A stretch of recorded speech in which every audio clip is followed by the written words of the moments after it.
Jadi bisa mulai ya, maybe. Ya, siap Pak, bisa lanjut. Baik,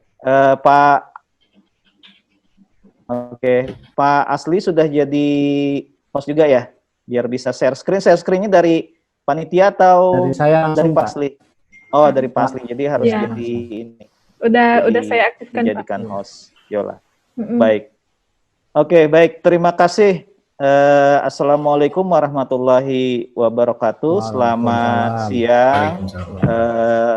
Yang saya hormati nih Pak Asli BDLHK dari Widya Suara, BDLHK Samarinda. Ini menurut dari yang saya ketahui beliau adalah memang spesialis ya Pak ya untuk budidaya madu di BDLHK Samarinda, sehingga sangat kompeten sekali untuk bisa menjadi tutor kita pada hari ini. Yang saya hormati juga teman-teman Yayasan Cempaka Keadilan Ekologi yang sudah menjadi panitia pelatihan daring, training daring tentang madu, budidaya madu pada hari ini. Terus ini Bapak Ibu sekalian yang nun jauh sekali di sana, ini pelatihnya dari Samarinda, tapi yang dilatih ini ada di Kabupaten Sarulangun Pak, sekitar 3-4 jam dari kota Jambi naik mobil. Jadi Pak, memang teknologi ini luar biasa, tidak ada batas jarak untuk kita saling berbagi pengetahuan ya Pak ya. Ini salah satu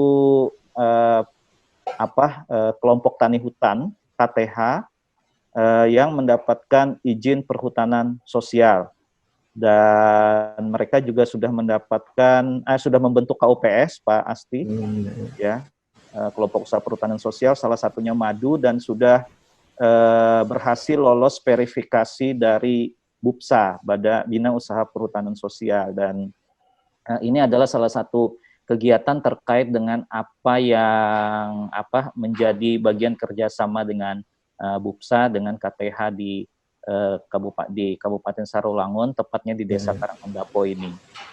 Baik Bapak Ibu sekalian, kita pada hari ini akan melewati 2 sesi, mudah-mudahan nanti pesertanya semuanya lengkap, karena ini menjadi sangat penting sekali untuk bisa kita ikuti bersama, seperti yang direncanakan oleh Bapak Ibu sekalian, bahwa kita akan membudidayakan lebah madu, salah satu kegiatan dari perhutanan sosial kita, salah satu kegiatan dari KUPS yang akan dijalankan.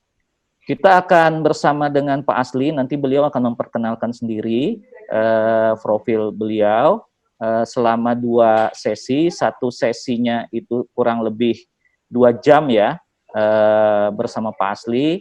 Nanti biar Pak Asli bisa mengatur sendiri, presentasi mungkin 10-15 menit, nanti bisa eksplorasi, didiskusi gitu ya. Saya juga akan membantu untuk proses lalu lintas diskusinya. Pada sesi yang pertama, materi yang pertama, itu terkait dengan yang biasa disebut adalah on farm. Jadi bagaimana kemudian memilih jenis lebah, memilih madu yang bagus gitu, bagaimana kemudian membangun sarangnya dan segala macamnya. Nanti setelah itu kita istirahat ya Pak Asli ya, sekitar dari jam 10 kalau waktu di barat, 10 sampai jam 12, nanti jam 2 atau jam 3 di mana di Samarinda, kita akan bertemu lagi sampai pukul 5 di Samarinda atau pukul 4 di waktu Indonesia bagian Barat. Itu saja aturannya. Saya berharap aturan yang lain, Bapak Ibu sekalian, saya harap ini menjadi training yang serius.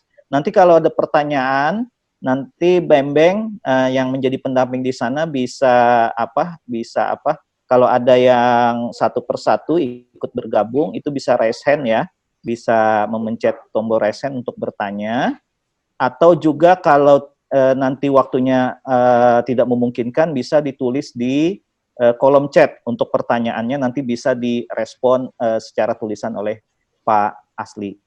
Pengantar saya demikian untuk di awal. Pak Edi, selamat bergabung nih Pak Edi, Direkturnya Yayasan Cempaka Keadilan Ekologi, Pak Asli yang bikin surat permohonan ke Pak kepala BDLHK di di Samarinda. Namanya sama-sama Pak Edi, Pak Edi Kurniadi dan ini Pak Edi Judi gitu. Baik. Assalamualaikum Pak Edi. Bukan, ini Pak Asli, ini Pak Asli. Pak Asli. Ya, Assalamualaikum Pak Edi ya. Selamat bergabung, kami sudah mulai ya Pak Edi ya. Kami lanjutkan ya. Baik. Tanpa berpanjang lebar, saya serahkan sekarang kesempatan untuk presentasi dan nanti diskusi ke Pak Asli. Silakan Pak Asli. Maaf, saya share ini dulu Pak, materi dulu ya. Siap.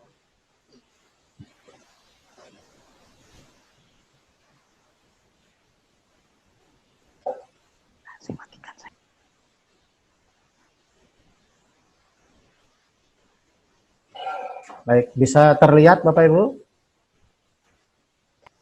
Bisa Pak. Oh, bisa ya? Terlihat Ya. Bisa. Di Baik, Sarulangun bisa ya? Terlihat ya? Oke, bisa Pak. Ya, lanjut Pak. Baik Bapak dan Ibu, jadi mengenai kalau bicara masalah budidaya atau ternak lebah madu ini, saya rasa sekarang ini sudah tidak asing lagi lah seperti itu ya. Kemudian kalau di sana mungkin kawan-kawan ini sudah ada juga yang melakukan peternakan ini, ya artinya kita dalam hal ini ya sharing saja begitu ya masalah budidaya lebah madu ini, karena ya sudah merakyat seperti itu. Nah, kemudian saya memperkenalkan diri dulu, nama saya tadi sudah disebutkan seperti itu, ya Pak Asli, dan saya bekerja di Balai Diklat Kehutanan Samarinda, ini sejak tahun 1983 ya, ini sudah mendekati usia pensiun. Dan saya bidang khususnya yang dari dulu sebetulnya bidang kebakaran hutan dan lahan, kemudian tahun 2015, sudah mulai lagi menggeluti masalah budidaya lebah madu ini karena saya tertarik sekali. Usaha ini cukup sederhana, gampang, dan bisa menghasilkan seperti itu ya. Nah, ini lihat di foto itu adalah itu kegiatan saya, dan itu karena saya masih tinggal di Balai Diklat Kehutanan Samarinda, itu yang ada itu adalah yang memanen lagi di belakang rumah saya saja sebetulnya, itu rumah dinas ya, jadi tidak jauh-jauh dari mana-mana. Nah, kemudian kalau kita cermati sendiri, tujuan kita ini adalah untuk melestarikan hutan sebetulnya ya. Karena apa? Karena dengan lestarinya hutan itu masyarakat akan bisa sejahtera, harapannya seperti itu. Dan masyarakat sejahtera juga hutan lestari, ini yang kita harapkan. Karena kalau masyarakatnya sejahtera, hutannya lestari, itu sebetulnya kita hanya menunggu waktu kehancuran kita. Nah, ini yang sangat berbahaya kalau tidak dipahami. Sebaliknya juga, kalau hutannya lestari, masyarakatnya tidak sejahtera, itu juga berbahaya, akan merusak hutan. Nah, makanya ini kita cari keseimbangan antara hutan lestari dan masyarakat sejahtera. Sama saja kita balik, masyarakat sejahtera, hutan lestari, itu yang kita harapkan. Nah, hanya solusinya seperti apa? Nah, inilah kita cari, salah satunya adalah kita cari HHBK di sini, hasil hutan bukan kayu. Karena kalau kayunya kita tebangi terus, ya otomatis nanti hutannya akan rusak. Oleh karena itu kita cari jalan keluar, salah satunya adalah HHBK ini budidaya lebah madu. Ini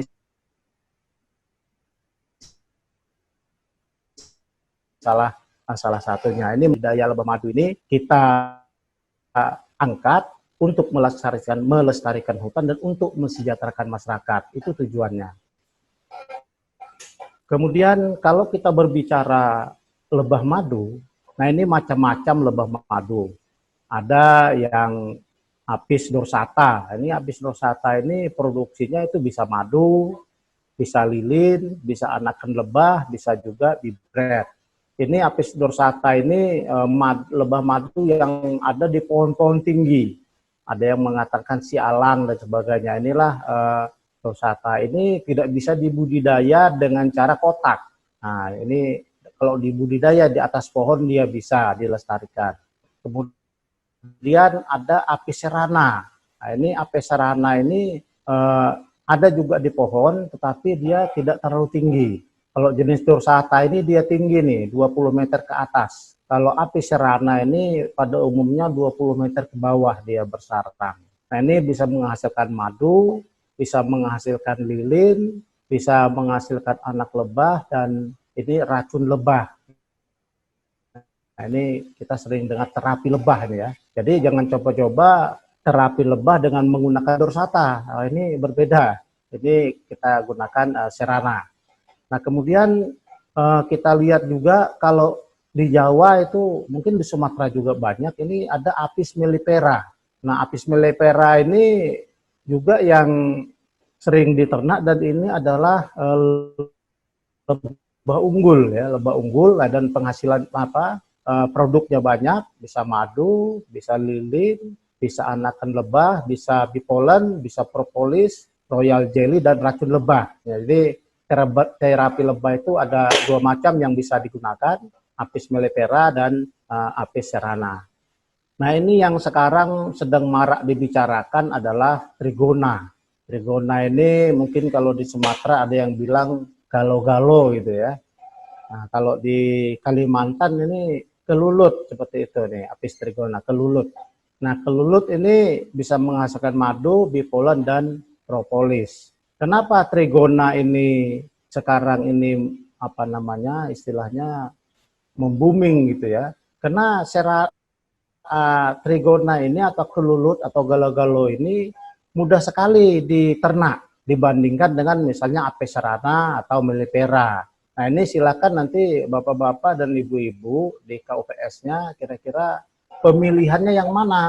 Apakah ingin memilih Apis cerana, apakah ingin kelulut atau galo-galo atau trigona ini, atau nanti Apis mellifera. Nah, ini nanti akan saya sampaikan secara cepat ya, kelebihan dan sebagainya dan kekurangannya, bagaimana memelihara dan sebagainya, akan saya sampaikan secara cepat. Memang materi saya ini agak banyak ya, tetapi saya menyampaikannya nanti singkat-singkat. Ini agar nanti Bapak dan Ibu nanti bisa di-share-kan materi ini untuk dipelajari lebih lanjut. Karena memang kalau kita berbicara training dering atau pelatihan itu harusnya Bapak Ibu ini ada mendapatkan 3 macam ya, 3 macam pendapatan. Yang pertama pengetahuan, yang kedua keterampilan, yang ketiga adalah sikap gitu ya, etika, sikap. Nah, dalam hal ini, dalam kesempatan ini mungkin keterampilan tidak bisa kita dapat untuk saat ini, tetapi pengetahuan mudah-mudahan bertambah. Dan sikap mudah-mudahan juga ada perubahan, yang tadinya tidak ada minat untuk memelihara lebah madu, sekarang ada minat. Nah, mudah-mudahan sikap. Kalau keterampilan itu nanti Bapak Ibu bisa lanjutkan sendiri di tempatnya masing-masing saya rasa. Nah, ini mudahan kita dapat mendapatkan hal seperti itu. Kemudian kalau kita bicara lebah, nah ini ada sedikit tayangan gambar. Ini salah satu adalah Apis cerana, dan ini adalah trigona atau galo-galo. Ini dinamakan juga lebah tanpa sengat. Nah, ini dia tidak menyengat, ya, hanya menggigit, tetapi tidak sakit. Nah, ini merupakan serangga. Jadi dia termasuk serangga juga ya, yang bisa menghasilkan madu. Nah, inilah beberapa hal yang nantinya kita bicarakan. Dan dari banyak hasil tadi, kita hanya membicarakan satu, adalah madunya. Padahal banyak sekali hasil daripada lebah itu. Nah, kalau kita lihat dia ya, seperti apa bentuk koloninya, nah, dia berkumpul seperti inilah diantaranya ya. Ini adalah lebah apis atau yang menyengat, dan ini adalah galo-galo atau kelulut. Nah, ini. Dan jenis ini banyak sekali jenisnya. Seperti kita lihat ini ya, ada apis ini yang menyengat semua ya, yang menyengat nih apis ini. Ini ada mellifera, ada cerana dan sebagainya. Ini ada 8 ditampil di sini, dan masih ada lagi sebetulnya. Nah, yang saya sampaikan tadi yang dipelihara banyak di Jawa ini adalah Apis mellifera. Ini Apis mellifera ini apa ya istilahnya lebah impor ini. Ini asal mulanya di daerah Eropa sana, tetapi bisa hidup juga di beberapa daerah di tempat kita. Dan ini di Jawa sangat banyak sekali nih ya di apa namanya di ternak. Dan karena hasilnya memang luar biasa. Tetapi cara nernaknya juga nanti kita akan bicarakan. Ini apis serrana. Nah ini apis lokal kita juga yang sering ini dikotakkan ya, dimasukkan kotak juga di daerah-daerah. Ya memang dia punya kriteria juga di kotak ini kadang-kadang juga mau, kadang-kadang juga pindah dan sebagainya. Nah ini dorsata ini istilah ada yang di budidaya sekarang. Jadi tetapi tidak di kotak budidayanya, di sarangnya sendiri ya di pohon itu diambil sebagian kemudian ditinggal sebagian sehingga ini bisa tetap ada dia tidak berpindah-pindah. Nah ini jadi ada budidaya tetapi tidak sifatnya di kotak. Nah, yang trigona, ya, yang kelulut ini atau gala-galo, ini lebah tanpa sengat, sekarang ini banyak sekali dipelihara, karena dia sangat mudah ya, sangat mudah.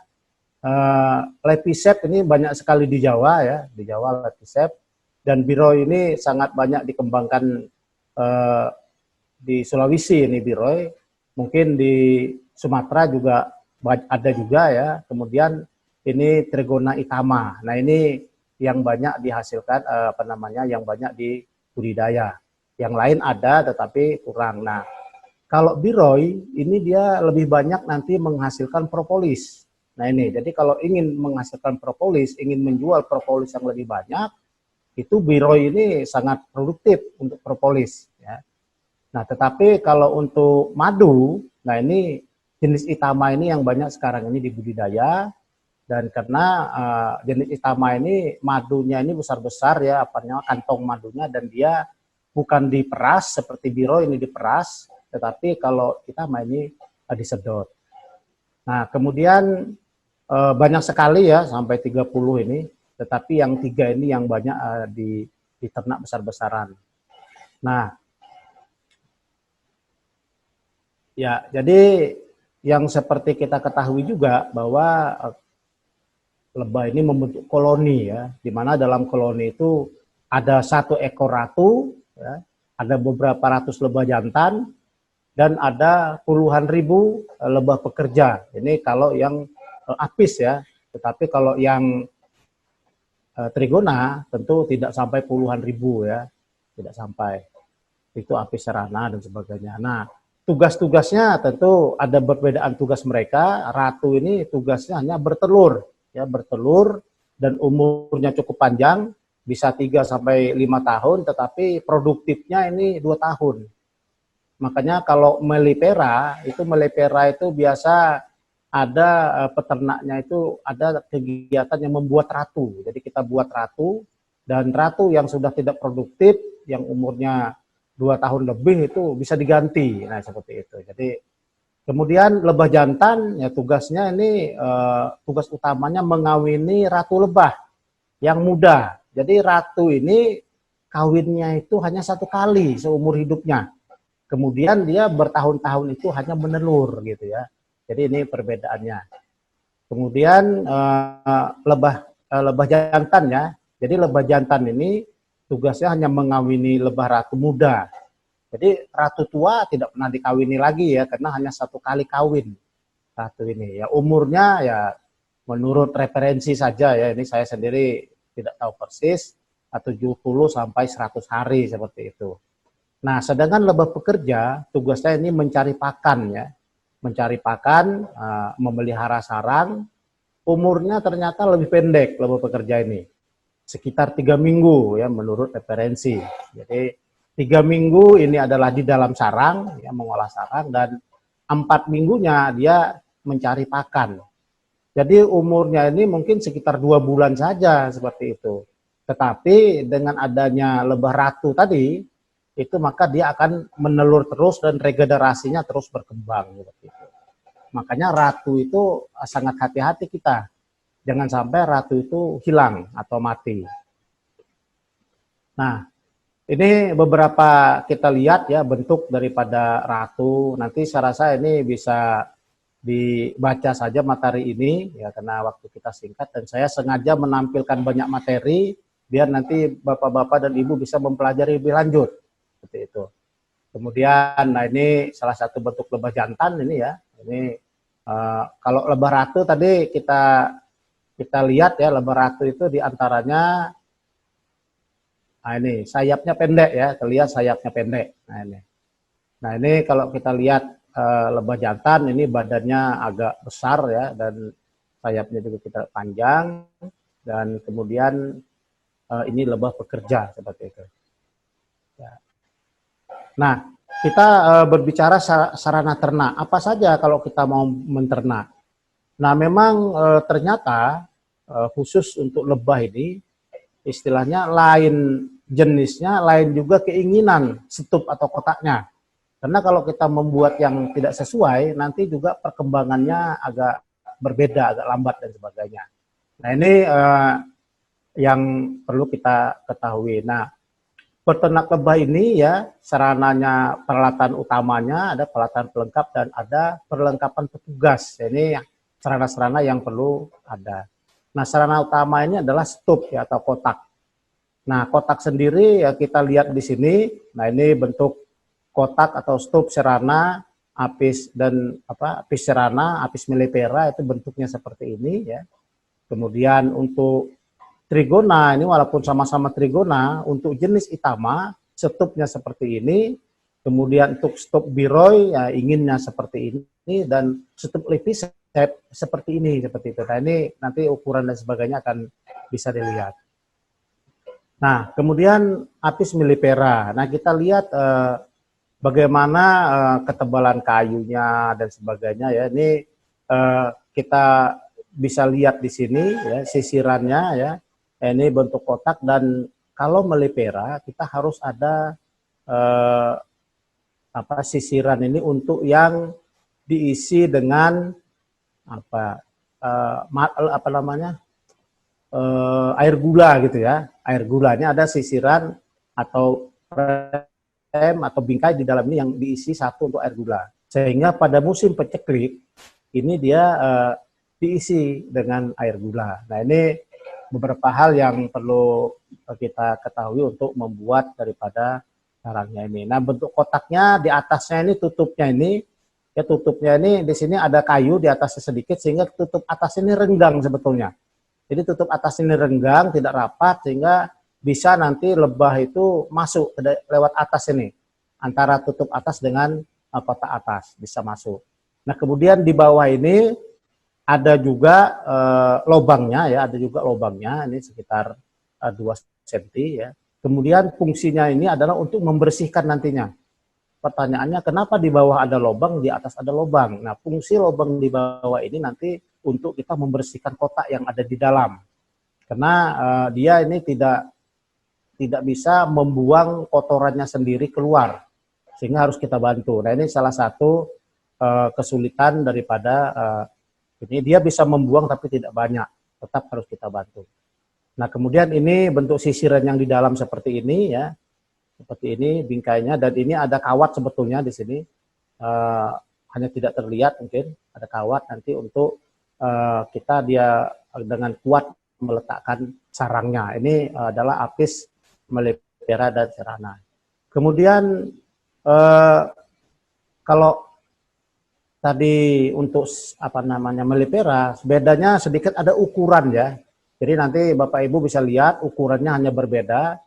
Yang mellifera agak besar ukurannya, yang serana agak kecil, tetapi model kotaknya sama ya. Jadi tidak ada perbedaan. Kemudian ini trigona ya, ini lepisep ya. Lepisep seperti ini ya, ukurannya juga ada di sini ya, seperti lebarnya, tingginya 10 ya, panjangnya 30 cm. Nah, dan modelnya seperti ini adalah bentuk-bentuk lepisep. Kemudian biroi ya, biroi di Sulawesi pada umumnya mereka menggunakan kotak susun 3. Nah, kotak susun 3 ini ukurannya ada di sini ya. Nah, ini bentuknya seperti ini. Ini kalau dia diurai susun 3 begini, kalau dia disusun nah seperti ini. Nah, ini adalah beberapa hal yang kita lihat, walaupun saya sendiri sebetulnya tidak punya biroy ya. Saya hanya punya yang saya budidaya sekarang ini hanya Trigona itama dengan Trigona lipisep. Saya pernah memelihara Apis cerana itu gagal ya, karena apa? Karena kurang perhatian. Jadi untuk Apis cerana atau Mellifera itu perhatian kita tuh harus betul-betul diperhatikan. Kalau tidak, kegagalan akan tinggi. Tetapi kalau Apis trigona itu sangat gampang sekali. Jadi kita tidak perlu perhatian yang khusus gitu ya. Nah ini makanya mulai membumi ini masalah trigona ini. Nah ini Trigona itama ya, bentuknya seperti ini berbeda. Ya, ini toppingnya, yang di atasnya itu namanya topping seperti ini. Kemudian ini kalau yang dari hutan, kalau log dipotong dari hutan, nah ini yang kita waspadai sekarang ini, jangan sampai pohon-pohon di hutan ini ditebang, ya, ditebangi demi untuk mendapatkan koloni, ya, koloni. Nah ini dan harapan kita kalau yang log-log seperti ini untuk pohon-pohon yang bukan pohon hutan ya. Misalnya kalau dia di pohon rambutan yang sudah tidak produktif, misalnya itu bisa kita tebang. Kemudian atau pohon-pohon yang sudah mati rebah disarangi oleh kelulut atau trigona itu bisa kita potong. Tetapi kalau pohon yang masih utuh, nah ini sangat berbahaya juga untuk kelestarian lingkungan kita. Nah ini yang perlu dipikirkan. Namun ya nanti ada teknik. Kalau dia di pohon hutan yang besar, yang kita tidak akan menebang, nanti ada satu teknik untuk mengambilnya ya, saya sampaikan. Nah kemudian ini bentuk kotak. Jadi kalau kita mengambil di pohon jabuk atau seperti apa, itu bisa kita membentuk kotak. Jadi harapannya kita memelihara trigona ini nanti kita budidayakan dan kita perbanyak dengan cara membelah koloni ya. Nah ini bentuk kotak nanti kalau kita membelah koloni atau kita mendapatkan di hutan itu di pohon-pohon yang jabuk. Nah itu bisa telurnya kita ambil, koloninya kita ambil, kita masukkan ke dalam kotak, kemudian kita bikin dia seperti ini. Jadi kotak ini adalah pengganti log kayu yang sering diambil di hutan. Nah toppingnya di atas. Nah ini beberapa yang bisa kita kembangkan. Nah kemudian ini perlengkapan ya, perlengkapan daripada kalau kita ingin membudidaya Apis cerana misalnya, ini salah satunya adalah untuk membuat ratu ini ya. Ini membuat ratu, kurungan ratu ya. Nah, ini adalah mangkokan ratu yang kita bisa bikin ratu. Ini banyak sekali yang membuat ratu Mellifera seperti itu. Ini kurungan ratu dan ini adalah salah satu bentuk daripada bingkainya yang di dalam untuk Apis Mellifera. Ini ada sisiran atau bingkai yang untuk air gula tadi. Nah ini peralatannya ya, ada baju dan sebagainya, dan ini adalah untuk Apis Mellifera baju ini ya, sama cerana yang menggigit lah ya, yang menyengat. Kalau yang tidak menyengat nanti kita tidak perlu ini. Nah ini perlu pengasapan juga, saya rasa sudah paham juga ini untuk memanen Mellifera atau cerana. Kalau kita masih belum terbiasa ya sebaiknya diberi asap ya, agar nanti dia agak jinak seperti itu. Kemudian tadi adalah peralatannya, sekarang lokasi yang cocok ya. Lokasi yang cocok seperti apa? Nah ini. Kemudian lokasi ini ya, diantaranya ya banyak tumbuhan ya, banyak pakan, dan pakan yang perlu adalah 3 hal. Yang pertama adalah nektar, yang kedua adalah polen atau bunga jantan ya, atau tepung sari. Yang ketiga itu resin ya. Resin ini adalah getah gitu ya, getah. Nah, dan ada sumber air. Nah, ini jadi 4 ya, termasuk sumber air yang harus ada kalau kita ingin melakukan budidaya lebah madu. Kemudian radiusnya ya antara 1 sampai 2 km ini untuk lebah apis ya. Kalau untuk trigona itu 200 sampai 500 meter saja. Jadi tidak terlalu jauh dia terbangnya ya. Kemudian ketinggian dari tempat ya, dari permukaan laut, suhu yang dia harapkan adalah ini 20 sampai 34, dan kelembapan ini 70 sampai 80. Nah, terhindar dari polusi udara atau udara bising. Nah, ini juga kalau kita memelihara lebah, berarti otomatis kita melestarikan dari kebakaran hutan dan lahan. Oleh karena itu, kenapa saya tadinya di bidang kebakaran hutan dan lahan dan saya mendalami lebah, ternyata ada kaitan. Karena dalam kita mencegah kebakaran hutan dan lahan, maka kita menyelamatkan lebah-lebah yang kita pelihara, yang kita budidaya. Nah, ini angin tidak terlalu kencang ya, menaruhnya juga jangan, kalau di pinggir pantai kan biasanya angin sangat kencang. Terus predator pemangsanya jarang, ya, nanti kita lihat apa saja mangsanya itu predatornya. Dan jauh dari lokasi pertanian yang menggunakan herbisida atau insektisida. Nah, ini jangan sampai nanti lebah ini keracunan akibat daripada penyemprotan di pertanian. Nah, sumber pakan ini saya rasa tadi sudah saya sampaikan, dia membutuhkan resin, dia membutuhkan nektar, dan dia membutuhkan polen atau bunga jantan, dan dia juga membutuhkan sumber air seperti itu. Nah, ini ada beberapa referensi pohon-pohon yang ada menghasilkan resin saja, seperti pohon manggis misalnya itu menghasilkan resin, nektar, polen, dan sebagainya. Dan seperti ini jenis-jenis daripada tanaman ya, nanti bisa dilihat sendiri ya. Kemudian banyak sekali ya jenis-jenis tanaman yang ada. Nah, kemudian pembiakan lebah madunya. Jadi yang pertama kita memindahkan koloni ya lebah apis ini serana ya dari alam ke kotak. Nah, ini saya berikan SOP-nya ya, apa namanya ini susunan kegiatannya ini secara rinci, nanti bisa dibaca-baca sendiri lagi ya materi ini untuk penerapan di lapangan.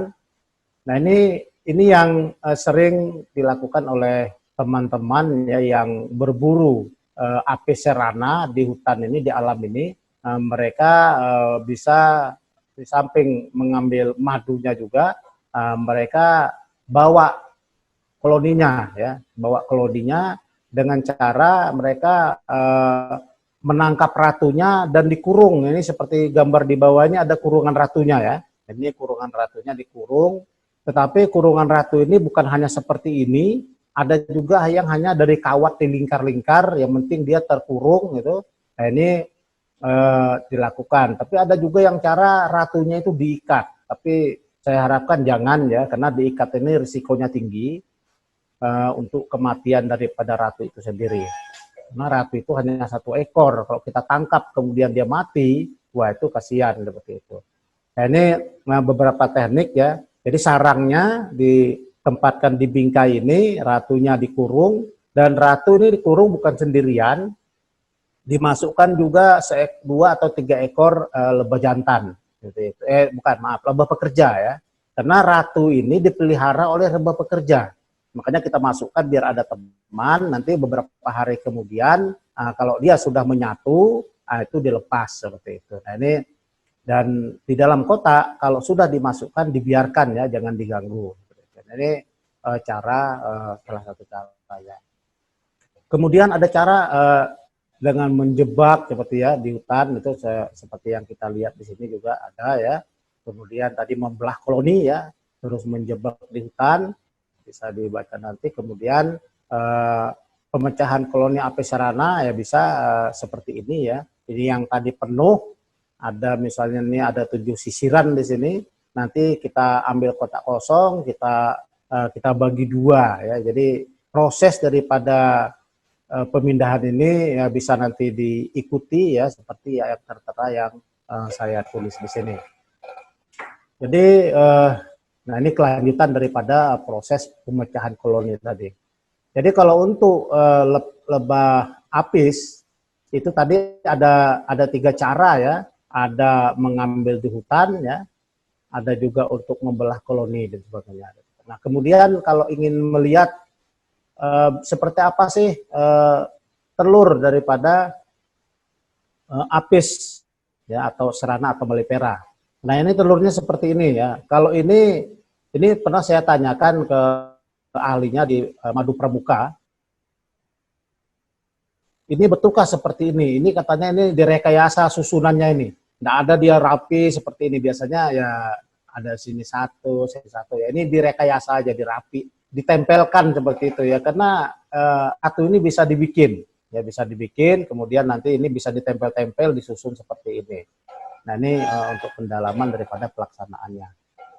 Nah kita berbicara lagi kalau tadi sudah APIS ya baik Melipera maupun Serana yang bisa dikotakkan, secara Dorsata memang tidak bisa dikotakkan, makanya kita tidak berbicara banyak di sana.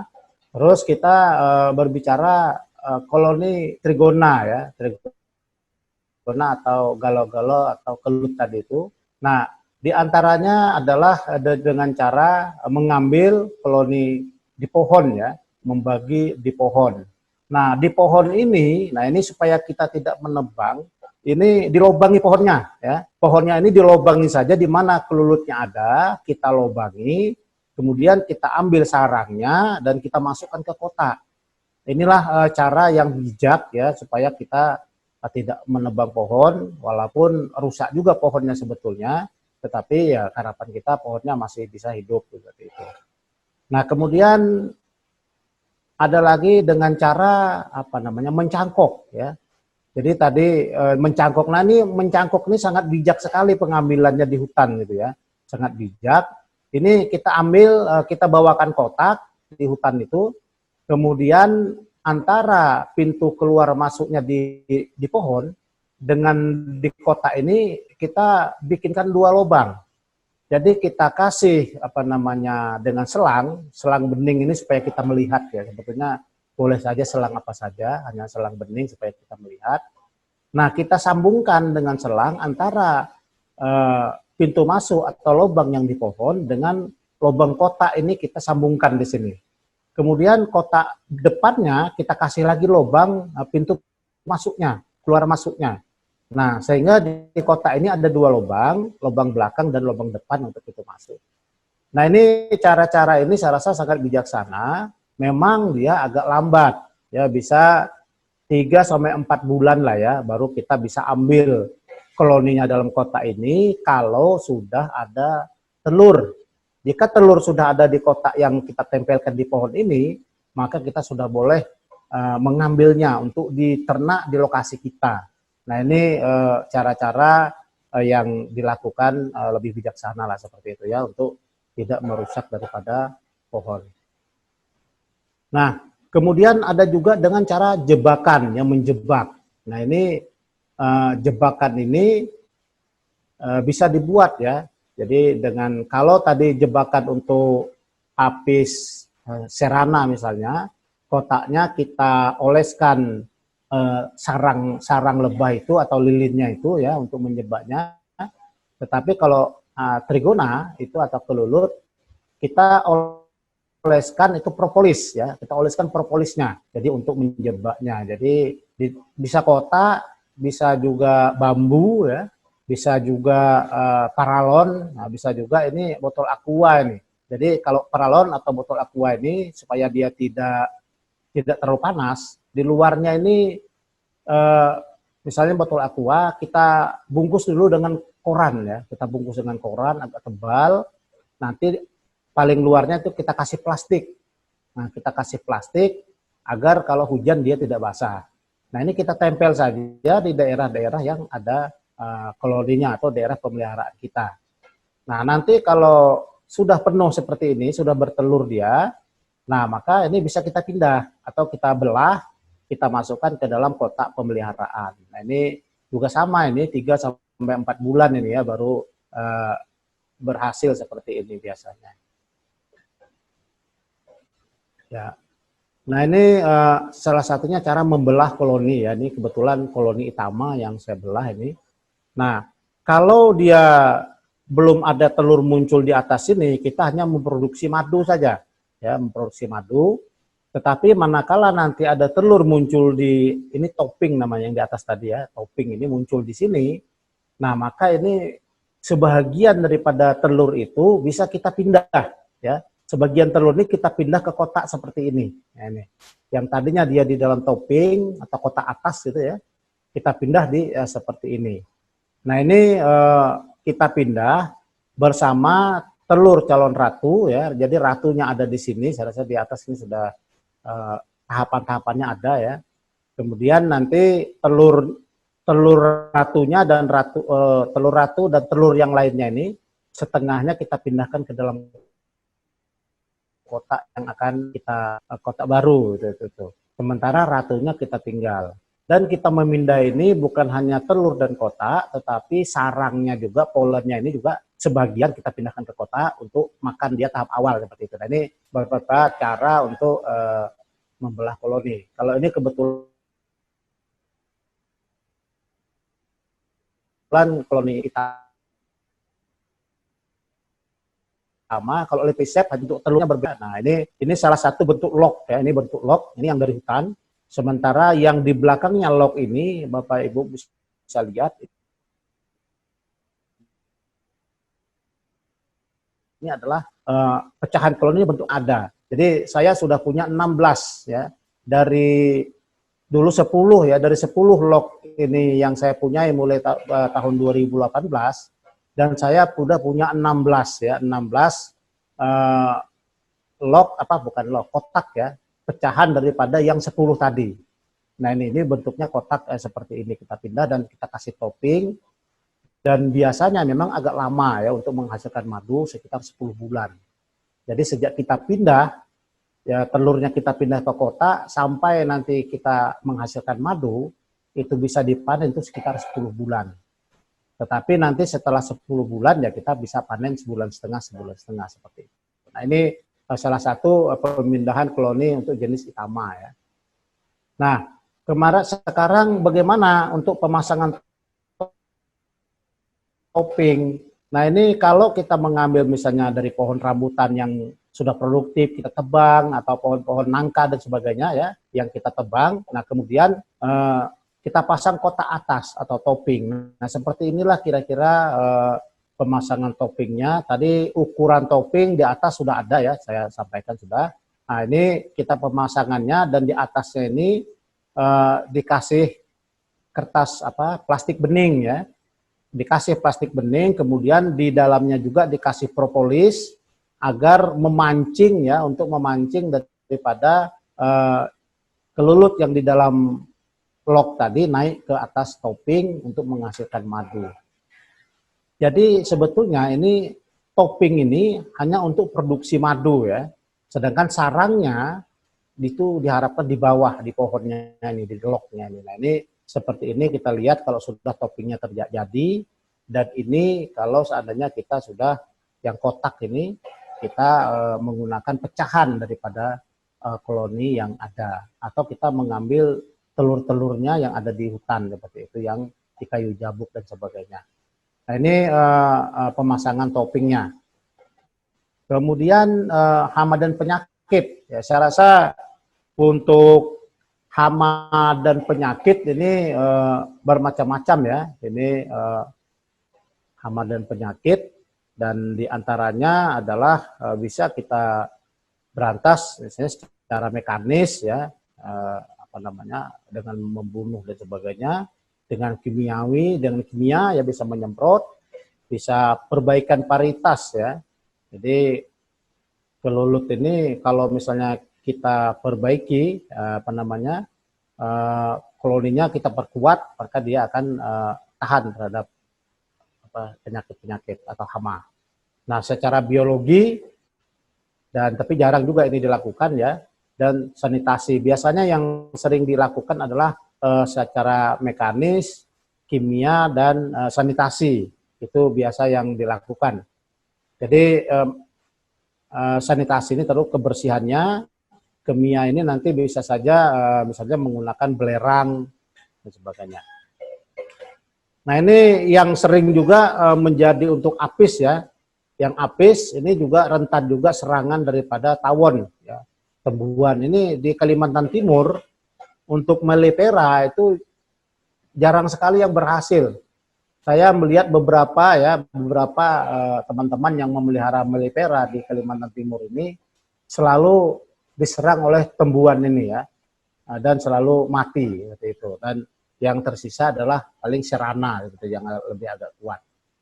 Nah, ini kemudian ada semut ya. Semut ini kata orang madu tidak dikerumuni semut ya, tapi nyatanya dikerumuni semut. Nah, ini jadi justru pemelihara lebah ini takut sekali dengan semut ini yang menyerang daripada ingin menghisap madu seperti itu. Nah ini ya maklumlah namanya orang banyak seperti itu, macam-macam pendapat ya. Tetapi kalau kita sudah memelihara lebah madu, ternyata semut ini musuh yang cukup lumayan yang harus kita hindari seperti itu. Karena awalnya dia sedikit saja di sarang itu, lama-lama dia membentuk sarang di luar, kemudian kalau dia sudah banyak, dia akan menyerang ke dalam. Nah ini banyak sekali punah ya punya kita. Nah ini tentu semut merupakan perhatian kita juga untuk madu ini. Untuk apis ya, untuk apis biasanya ngengat lilin ini atau ulat ini juga sering ini terjadi ya, sering terjadi. Nah ini juga sangat diperhatikan karena dia akan merusak daripada sarangnya itu sendiri. Nah ini biasanya pada saat kita memanen, nah ini ada lalat atau kupu-kupu kecil yang hinggap, nah itu mereka bertelur. Nah ini pada saat memanen kita harus hati-hati dengan lalat ini. Begitu dia hinggap satu kali, itu berarti dia sudah mengeluarkan telurnya.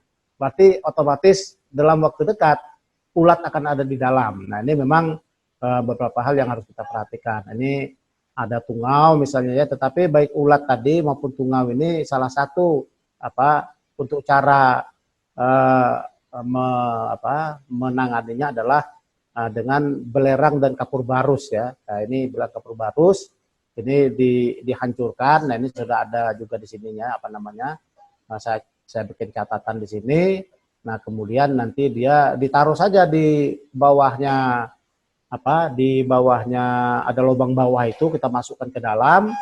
Kemudian dengan kertas. Nah nanti mungkin kalau lebah tidak bermasalah dia, hanya ngengatnya sama tungaunya ini dia bermasalah dengan itu, sehingga nanti kalau kita tarik mereka jatuh di kertas itu seperti itu. Nah ini beberapa hal.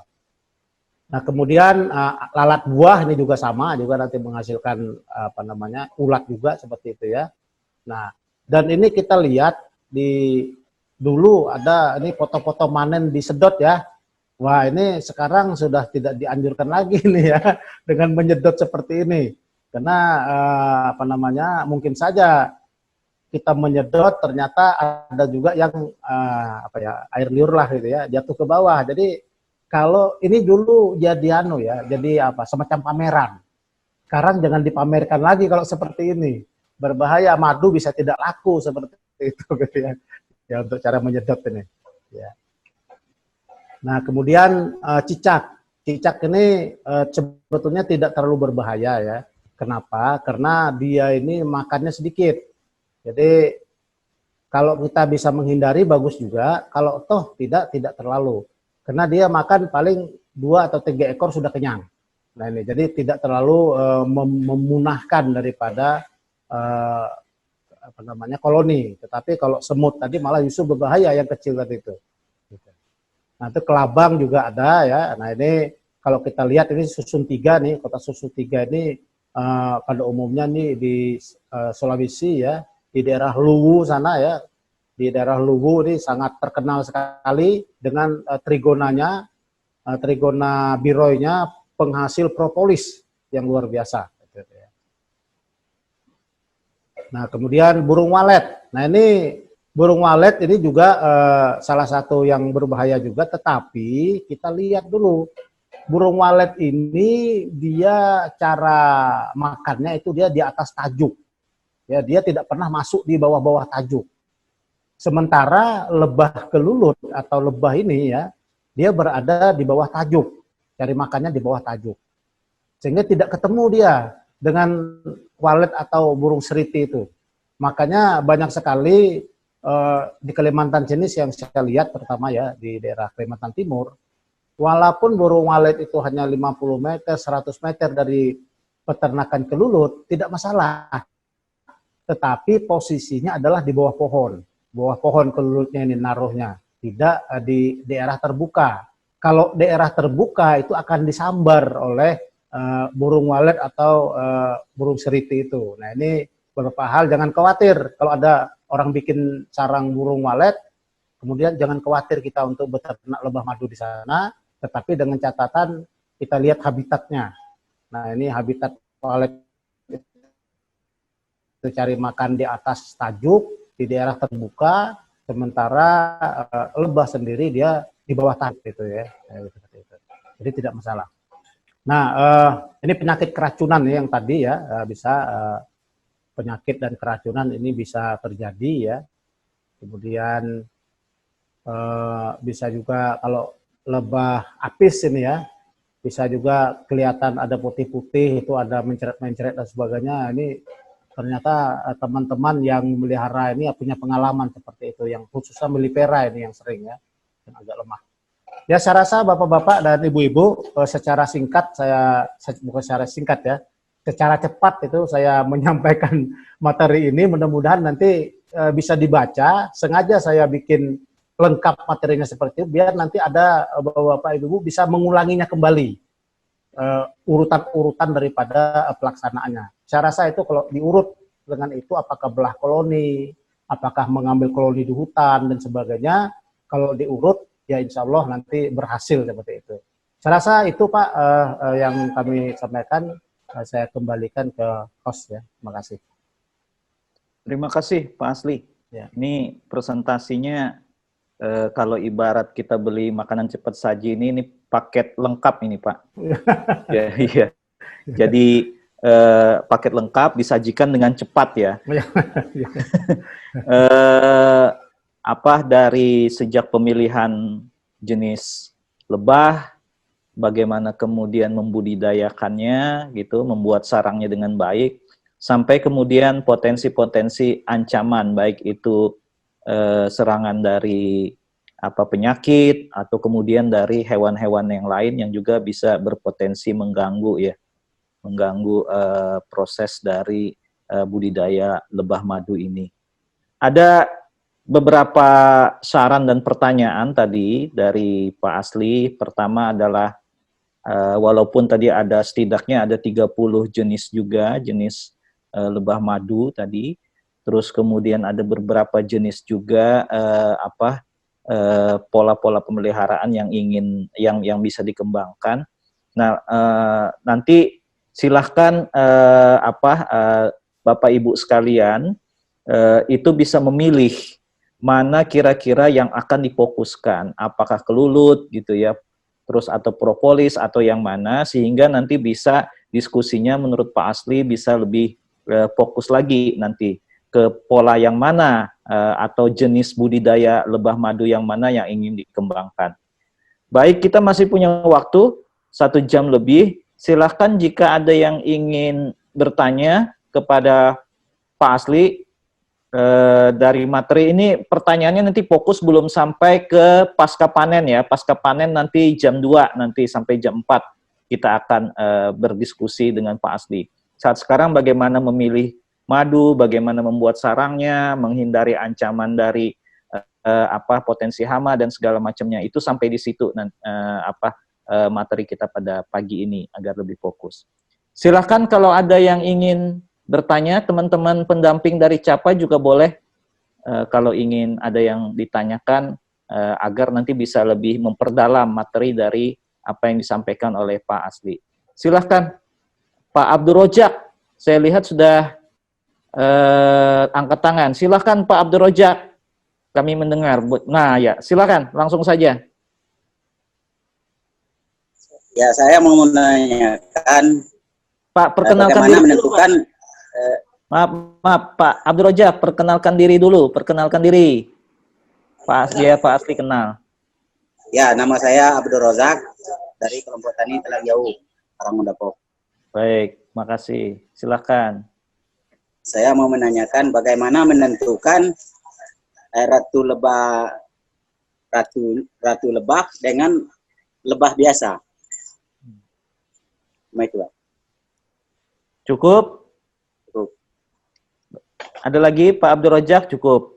Silakan, mungkin bisa langsung Pak Asli direspon, membedakan antara ratu lebah dengan lebah jantan ya? Ratu lebah biasa katanya Pak. Lebah biasa ya? Iya, Oke. lebah biasa ya. Silakan.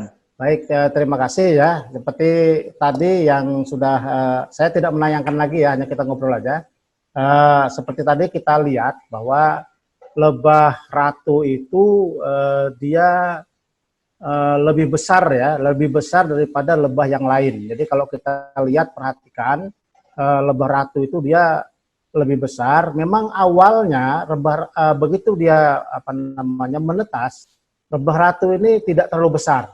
Tetapi setelah dia menetas, kemudian setelah dia kawin ya, setelah kawin, nah kemudian dia badannya membesar karena banyak sekali mengandung telur-telur di sana.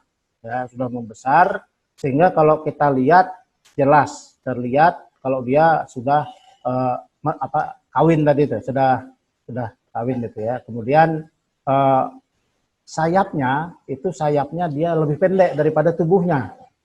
Nah ini kita lihat kalau itu khas sekali dia ya. Kalau kita lihat pertama badannya lebih besar, kedua sayapnya itu hanya setengah daripada tubuhnya, nah itu sudah memang itulah dia, itu ya.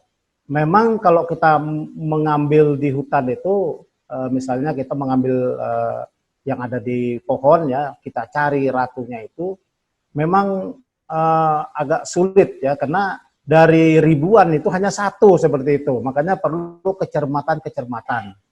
Nah termasuk juga nanti pada saat kita mau belah koloni di kotak, misalnya dari satu kotak itu mau jadi 2 kotak itu harus kita cermati betul. Lama itu kadang-kadang bisa setengah jam, 15 menit, satu persatu daripada sisirannya itu diangkat. Dilihat, diperhatikan. Mungkin satu itu 5 menit, oh tidak ada, ditaruh lagi, diambil lagi yang satu. Ini memang punya kesabaran, harus punya kesabaran. Ya itu tadi, di antara ribuan itu hanya satu. Tetapi kalau kita sudah melihat, itu memang jauh sekali perbedaannya. Nah ini mungkin Bapak-Bapak Bapak Ibu bisa buka saja di YouTube misalnya. Wah di sana lebih jelas ya. Sekarang sangat mudah sekali untuk belajar ini. Sangat mudah sekali, Bapak-Bapak buka saja di YouTube. Nanti tulis saja misalnya ratu lebah. Wah itu nanti akan terlihat dengan jelas. Ya ratu lebah, mau lebah jantan juga tulis saja. Lebah jantan, nanti akan terlihat. Lebah jantannya seperti apa, ya badannya lebih besar sedikit. Lebih kecil daripada ratu dan lebih besar sedikit daripada lebah pekerja misalnya. Terus badannya itu agak berwarna hitam gitu ya, ketimbang yang lain. Nah itu adalah lebah jantan. Nah ini lebah jantan agak gampang kita dapat karena dari ribuan itu dia ada ratusan lebah jantan itu. Tapi kalau ratu tadi dari ribuan yang lain ada satu. Nah ini agak sulit. Mungkin itu Pak Abdul Razak ya, itu bisa Bapak-Bapak dan Ibu yang lain juga bisa mendalaminya nanti. Kalau ingin lebih kenal, buka saja di YouTube, itu sangat gampang sekali sekarang ini. Mungkin itu Pak Ripani, terima kasih Pak. Iya, artinya memang butuh ketekunan ya. Betul Pak. Ya. Asli, terus ketelitian, dan itu pasti ini butuh keterampilan yang harus diasah terus-menerus ya. Betul Pak. Ya. Makin sering kita melakukannya pasti akan makin hafal dan mudah kita untuk melakukannya, saya pikir. Betul Pak. Ya, ya. Nah, ini juga kalau yang terkait dengan perhutanan sosial dengan KUPS, tentu orang yang memang punya niat kuat untuk membudidayakan lebah madu ini, maka akan bisa lebih mudah untuk bisa menemukan yang namanya ratu lebah tadi. Betul Pak. Ya. Ya, jadi kalau peribahasanya itu Allah bisa karena biasa ya Pak. Iya. Gitu.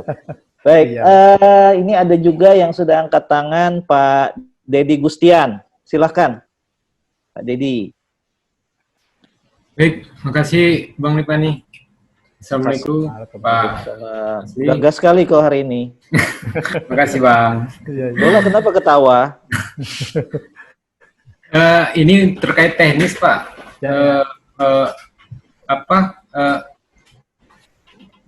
Untuk membuat kotak itu kan apakah menggunakan triplek atau papan. Nah kalau triplek dia kira-kira tebal berapa minimal gitu ya Pak ya. Itu pertama. Kedua itu kan kalau kayak triplek itu kan dia ada bahan bekas kimia itu Pak. Kimia, betul. Nah berapa lama dia bisa dapat digunakan untuk mulai bisa dimasukkan lebah atau kita menyiapkan untuk dia bisa digunakan untuk budidaya. Nah terus ini saya belajar dari ini, lihat dari gambar Bapak tuh di belakang, itu kan ada kotak tanpa ada atap. Jadi bayangan saya kalau hujan itu gimana itu Pak? Kan apa nggak kehujanan ininya lebahnya. Terus kami juga di Palu, ada dampingan di Palu. Itu cuma dikasih atap kecil, tapi juga berisiko untuk terkena hujan kalau hujannya yang angin kencang gitu loh Pak. Nah, apakah itu tidak merusak si lebahnya, si tempat madu yang tempat kita siapkan? Begitu saja Pak. Terus ini juga satu lagi Pak. Ini gambar Bapak memang nggak bergerak ya? Iya. Nggak tahu nih.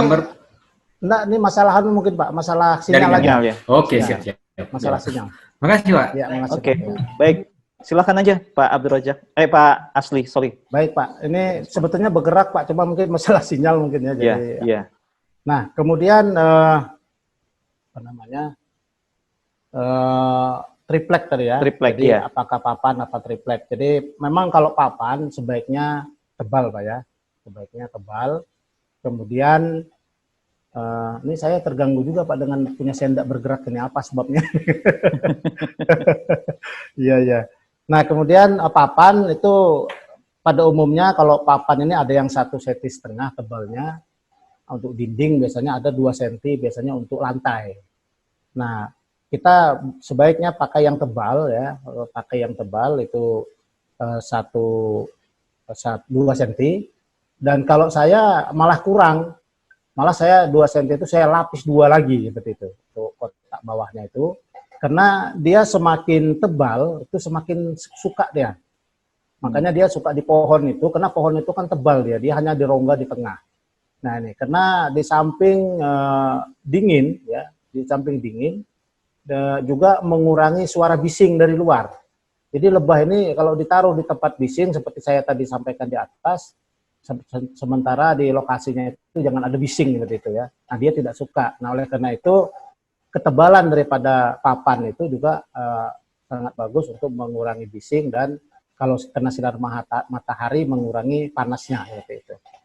Nah, kemudian triplek atau plywood ya. Nah, ini bisa saja digunakan tapi dengan catatan memang harus yang sudah lama. Ya, karena kalau lemnya masih ada bau, jelas dia tidak suka. Tetapi ada juga orang menggunakan plywood itu tapi itu plywood ini sudah lama. Ya, sudah lama sehingga bau itu tidak ada lagi. Nah ini mungkin kalau menggunakan triplek atau plywood tadi itu. Nah kemudian masalah atap ya. Jadi sebetulnya yang punya saya itu sebetulnya atapnya ada ya. Jadi atapnya itu ada, itu yang di atas itu adalah karpet. Jadi di atas kotak itu adalah karpet. Jadi kalau hujan dia tidak akan masuk ke dalam itu. Nah, ini. Terus memang kalau misalnya baru kita pindah, kita belum mengasih topping kalau untuk trigona, ya trigona atau yang itama ini, kita belum ngasih topping di atas. Kita masih hanya menutup dengan seng atau apa gitu. Yang penting air jangan masuk ke dalam. Nanti kalau sarangnya sudah penuh di dalam kotak itu, kotak bawah itu baru kita kasih topping di atasnya. Kenapa? Karena kalau langsung kita kasih topping itu perkembangannya lambat. Perkembangan untuk dia membuat sarang di dalam kotak itu lambat, karena dia itu sifatnya selalu menjelajahi areal-areal yang lubang-lubang yang ada. Sehingga kalau kita tambah lubang di atas topping di atas itu, dia akan berjalan ke sana, dan akhirnya dia menghasilkan, membuat sarang ini malah kurang. Dia banyak jalan-jalan lah seperti itu, mengontrol dan sebagainya. Nah oleh karena itu, kalau kita baru memindahkan koloni, baru memindahkan telur, ya atau baru memindahkan sarang ke kotak baru, untuk trigona khususnya ya, untuk trigona itama ini, yaitu jangan kita tutup dulu menggunakan topping. Nanti kalau penuh baru kita menggunakan topping. Itu biasanya pada saat kita memindahkan telurnya bersama sebagian sarangnya itu, mungkin isinya 1/4 baru itu, 1/4 ke kotak. Dan kotak tadi sudah saya tuliskan di sana juga, walaupun belum saya sampaikan. Jadi rongga dalamnya itu bisa 13, bisa 15 cm rongga dalamnya. Kemudian tingginya itu 20 cm. Nah inilah yang disenangi oleh Trigona. Kalau ini yang Trigona itama ya, karena untuk Lepisep lain lagi nanti kotaknya. Yang seperti yang dilihat di belakang saya itu, karena saya ingin menghasilkan madu, maka saya membudidaya adalah jenis itama. Karena jauh sekali Bapak Daya ya, untuk penghasilan madu. Saya kebetulan punya 2, ada Lepisep yang di Jawa sana, banyak sekali orang ternak di Jawa sana jenis Lepisep ini, kelanceng ini. Kemudian saya juga dulu beli di Jawa, sekarang saya ada 15 kotak ya, 15 kotak. Kemudian kalau mau membandingkan dengan lokasi tempat saya ini, ya artinya pakannya itu ditanam. Jadi saya ini menanam kaliandra, menanam bunga-bunga, bunga pengantin dan sebagainya. Nah, ini macam-macam bunga saya tanam. Kemudian pohonnya adalah pohon kaliandra, juga pohon kelapa ya, pohon kelapa juga disenangi. Ya ini kalau kita mau dekat-dekat rumah lah seperti itu. Kemudian di tempat saya ini kalau mau membandingkan 10 kota ya, 10 kota Lepisep itu dalam 10 bulan ya, 10 kotak Lepisep dalam 10 bulan hanya menghasilkan 800 ml. Ya ini 10 kotak 10 bulan itu ya, 800 ml. Jadi tidak sampai seliter, tidak sampai 1000, masih kurang 200. Nah, sementara jenis itama ini 1,5 bulan itu setengah liter. Jadi artinya 3 bulan 1 liter sudah. Nah ini di tempat saya. Dan saya pernah di hutan ya, di hutan diklat kami juga ada ya, di sana uji coba. Itu 1,5 bulan itu bukan setengah liter, tapi 1 liter. 1,5 bulan itu. Jenis itama. Nah ini karena di sana pakannya alami di hutan gitu ya, di hutan. Nah ini sangat luar biasa. Nah ini, jadi makanya di Kalimantan Timur ini kebanyakan karena keinginannya adalah madu, kebanyakan jenis itama ini yang dikembangkan. Nah, sementara kalau di Sulawesi sana karena berkembang pesat di sana adalah biroy, nah itu di Luwu itu biroy dan itu mahal juga itu harga harga propolis itu mahal juga. Mereka sudah berlangganan ke perusahaan propolis di Jakarta ya, tinggal kirim. Nah ini biroy itu sangat banyak menghasilkan propolis. Jadi inilah beberapa pilihan-pilihan, saya rasa nanti silakan Bapak Ibu mungkin bisa pelajari dalami lebih lanjut ya. Kira-kira mau milih yang mana? Karena sekali lagi kalau jenis melipera ini sendiri pemeliharaannya lebih rumit lagi. Kenapa? Karena dia membutuhkan pakan yang banyak ya. Dia membutuhkan pakan yang banyak. Saya pernah kursus ya di Madu Pramuka di Jakarta itu, di Cibubur. Nah ini saya mendapatkan pencerahan di situ bahwa mereka itu mengelola Apis mellifera itu sistem angon, kayak kambing atau sapi gitu ya. Jadi nanti ada musim mangga, mereka bawa ke perkebunan mangga. Nanti mungkin sebulan 2 bulan di situ dipindah lagi, nanti ada kebun bunga lengkeng, mereka bawa lagi ke perkebunan lengkeng. Nanti pindah-pindah seperti itu. Nah, kemudian dalam setahun itu ada 2 bulan khusus untuk mellifera itu dibawa ke daerah yang banyak menghasilkan polen. Nah ini, karena pada bulan-bulan produksi madu itu nanti koloninya itu berkurang. Jadi antara melahirkan dengan matinya itu lebih banyak matinya. Kenapa? Karena bayi anak daripada lebah ini begitu lahir itu makannya adalah polen. Sementara di tempat lain polen itu kurang, sehingga tidak semua anak lebah itu yang menetas ya, yang menetas itu hidup seperti itu karena polen kurang. Tetapi madu itu sudah banyak, sehingga dalam waktu 2 bulan itu dibawalah ke perkebunan jagung, karena jagung itu sangat banyak menghasilkan polen.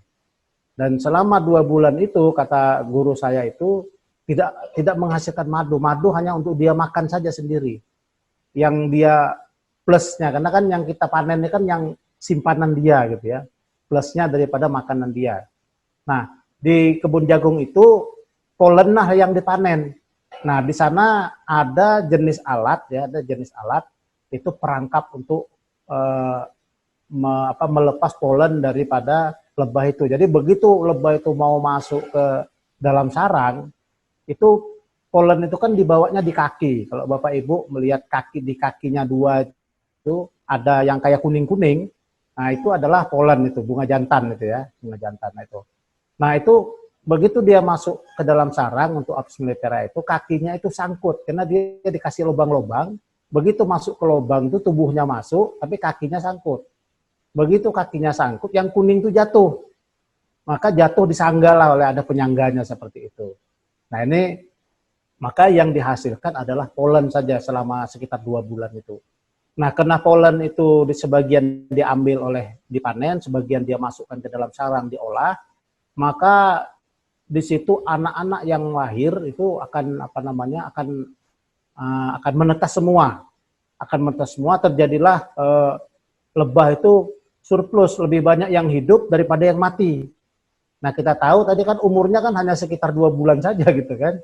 Nah tetapi di perkebunan jagung yang banyak menghasilkan polen, ya sebetulnya bukan hanya jagung ya, bunga apa saja yang banyak menghasilkan polen, maka di situ koloni akan berkembang. Nah disitulah koloni banyak, malah ada yang disebut dengan koloni super. Koloni super itu, kotak yang satu kotak itu, karena saking banyaknya koloninya itu dikasih tingkat lagi kotaknya. Nah, sehingga dikasih tingkat ke atas. Nah, setelah di situ nanti selama sekitar 2 bulan itu lebah itu banyak sekali koloninya, baru dia diangon lagi untuk menghasilkan madu. Nah, dibawa lagi misalnya ke madu lengkeng, ke madu rambutan, di mana sajalah yang ada musim bunga itu, karena berbeda-beda kan musimnya kadang-kadang itu. Nah, oleh karena itu di sana itu ada macam-macam model madu, model rasa. Ada madu rasa mahoni, ada madu rasa randu. Nah, itu ada madu rasa lengkeng. Oh, di sana macam-macam karena sistem angon tadi. Nah, kalau tidak sistem angon biasanya karena musimnya ada musim bunga, ada tidak sebagainya, lebah itu mati. Lebah mellifera ini sangat rumit. Kalau memelihara mellifera ini, kalau kita tidak betul-betul telaten, gagal, gitu ya. Makanya jarang orang melihara mellifera itu berhasil. Makanya dia tidak begitu berkembang. Hanya orang-orang yang betul-betul berniat, orang-orang yang betul istilahnya piawai, rajin dan sebagainya, itulah yang bisa berhasil. Karena memperhatikan keinginan lebah. Misalnya lebahnya inginnya itu seperti ini, kita turuti seperti ini, gitu ya. Nah itu. Jadi itulah kira-kira beberapa hal yang perlu kita cermati untuk memilih daripada lebah ini. Nah kalau serana ini sendiri agak mudah dia ya, agak mudah. Hanya dia suka berpindah-pindah, suka lari. Tetapi kalau mellifera itu sampai punah dia di kotaknya. Nah ini. Kami dulu pernah memelihara sini tahun 2017 ya, beli bibitnya di Madu Pramuka sana. Di sini belum paham cara belum paham cara memeliharanya. Ditaruh saja di arboretum, lama-lama sedikit setahun lebih akhirnya punah. 7 kotak tuh punah semua. Dan tidak ada serangan hama. Kami bingung, tidak ada serangan hama, tidak ada ulat, tidak ada tembuan dan sebagainya. Tetapi kok berkurang. Nah inilah kekurangan ilmu. Datangkan stoknya, datangkan bibitnya, tapi ilmu belum ada. Nah ini mudah-mudahan kita ilmunya dulu kita pelajari. Nah nanti baru kita datangkan lebahnya. Lebah mana yang mau kita pelihara gitu ya. Jangan sampai nanti kegagalan seperti yang kami alami tahun 2014 kalau tidak salah ya. Nah itu jangan sampai seperti itu. Nah itu uji coba. Tetapi saya juga pernah mencoba, saya bilang tadi, saya pernah mencoba beli serana ya tahun 2018. Jadi saya beli serana 2 kotak ya, 4 kotak sebetulnya, 2 kotak ditaruh di samping rumah saya yang tempat kelulut sekarang ini, kemudian 2 kotaknya ditaruh di hutan diklat. Nah kebetulan sebetulnya itu saya sudah punya ilmu, tetapi keteledoran saja. Saya sudah punya ilmu dan saya tahu.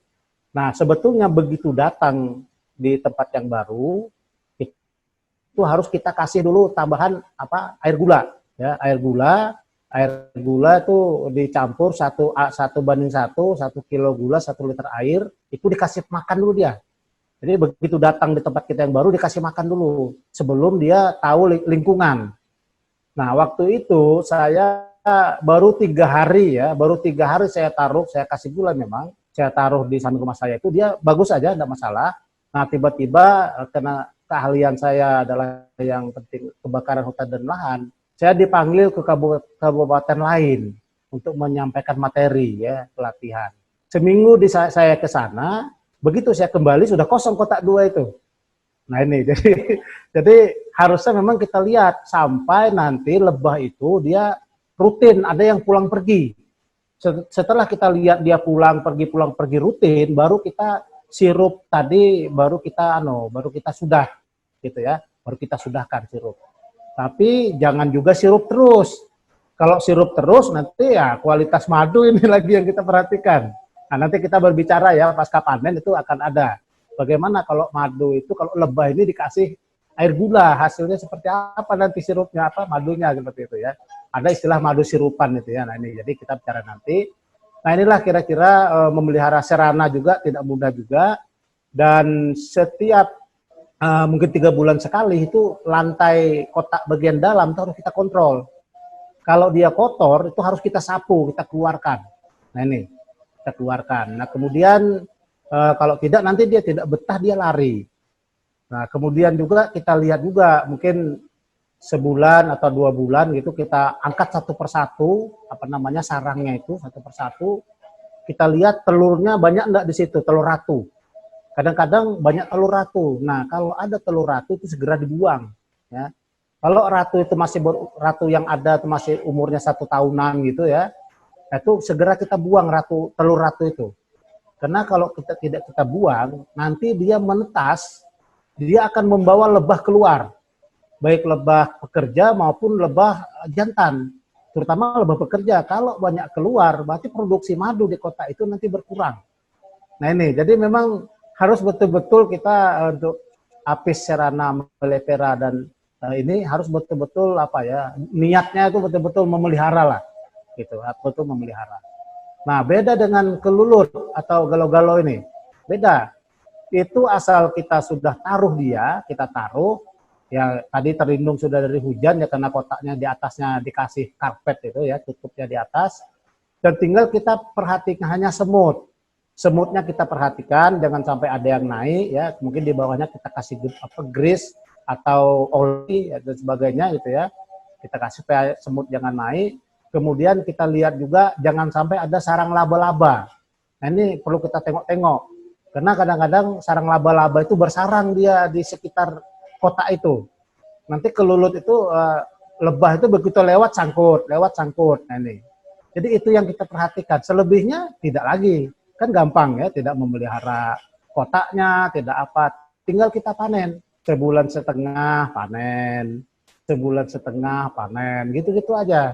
Ya, jadi sangat gampang, makanya tidak masalah. Dia pakannya juga beda.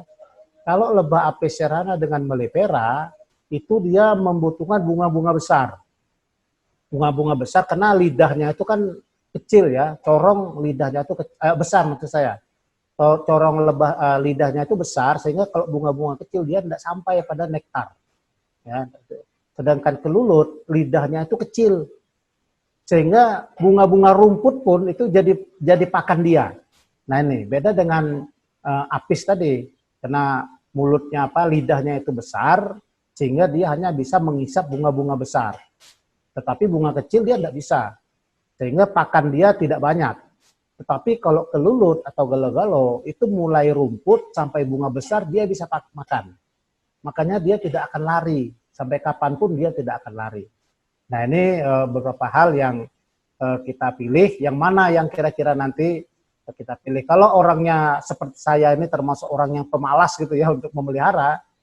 Nah, saya melihara burung aja malas gitu ya. Karena kasih makan tiap hari gitu kan. Bersihkan kandangnya dan sebagainya itu paling malas saya tidak bisa melihara seperti itu. Nah, cocok saya meliharanya kelulut, trigona. Tidak cocok saya memelihara daripada lebah Apis karena itu memerlukan perhatian yang khusus seperti itu. Nah ini mungkin silakan nanti. Jadi bukan berarti wah saya ini tidak bisa memelihara lebah, tidak bisa. pasti bisa. Orang malas pun bisa melihara lebah itu, tetapi pilih ya trigona yang dipilih. Saya rasa itu ya jawabannya. Mungkin mudah-mudahan sudah terjawab. Terima kasih. Oke. Gimana Pak Dedi? Cukup? Cukup. Ya. Cukup lengkap ya, detail. Pertanyaannya sekarang, dari berbagai macam jenis lebah tadi ada apis, dorsata, sarana, trigona, mellifera tadi.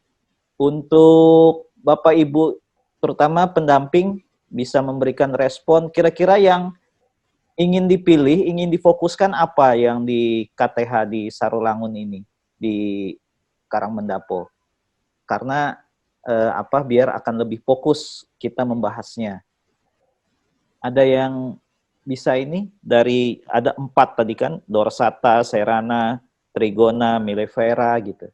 Tadi ada pertanyaan juga sebetulnya dari Pak Asli. Kira-kira yang mana? Karena itu perlakuannya itu pasti akan berbeda. Apakah sudah ditentukan atau belum kira-kira dari apa yang disampaikan oleh Pak Asli tadi? Pak Asli hilang ya? Oh, sudah masih ada. Ya, silakan, Mbak teman-teman.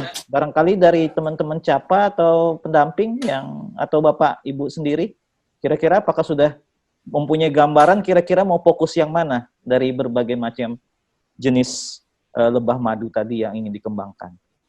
Kalau yang tidak terlalu rumit ya trigona kalau menurut Pak Asli gitu ya. Tapi kalau mau rumit, telaten itu yang jenisnya apis ya, Pak Asli ya. Ada apis dorsata, ada apis serana. Nanti bahannya bisa dibagikan oleh teman-teman di sana. Kira-kira sudah atau masih harus dipikirkan? Karena ini akan berpengaruh pada pola perlakuannya nanti. Tadi juga sudah diterangkan untuk bisa mengembangkan setidaknya dia harus ada pakannya nektar gitu ya, resin gitu ya. Terus juga harus dekat dengan air misalnya. Seperti itu. Gimana, ada respon dari Bapak Ibu sekalian atau dari pendamping? Malah bingung jadinya ya, jenis madu mana ini yang harus dipilih gitu. Ternyata madu itu banyak. Kalau yang nggak rumit, yang trigona tadi ya Pak ya. Iya betul Pak ya. Karena kalau menurut Pak Asli ya tidak hanya sekedar keinginan, tetapi juga harus ada yang namanya pengetahuan. Nah, hari ini kita akan mencoba memberikan pengetahuan. Pak Edi, kalau menurut saya, kalau masih bingung, barangkali ya menentukan jenis lebah madu yang mana, ya Pak Edi ya. Kalau saran saya, barangkali ini bisa didiskusikan nanti dari apa yang disampaikan oleh Pak Asli. Nanti kita bisa buat lagi untuk diskusi lebih pendalaman, kira-kira kalau sudah ada pilihan jenis lebah madu yang mana, itu bisa kita lebih perdalam lagi. Itu ini saya, usulan saran saya gitu. Gimana menurut Pak Edi ini? Ada saran nggak, arahan buat ini nih, pendamping-pendampingnya nih, buat teman-teman? Masih mute, Pak Edi? Mute ya. Ya. Silakan, sudah.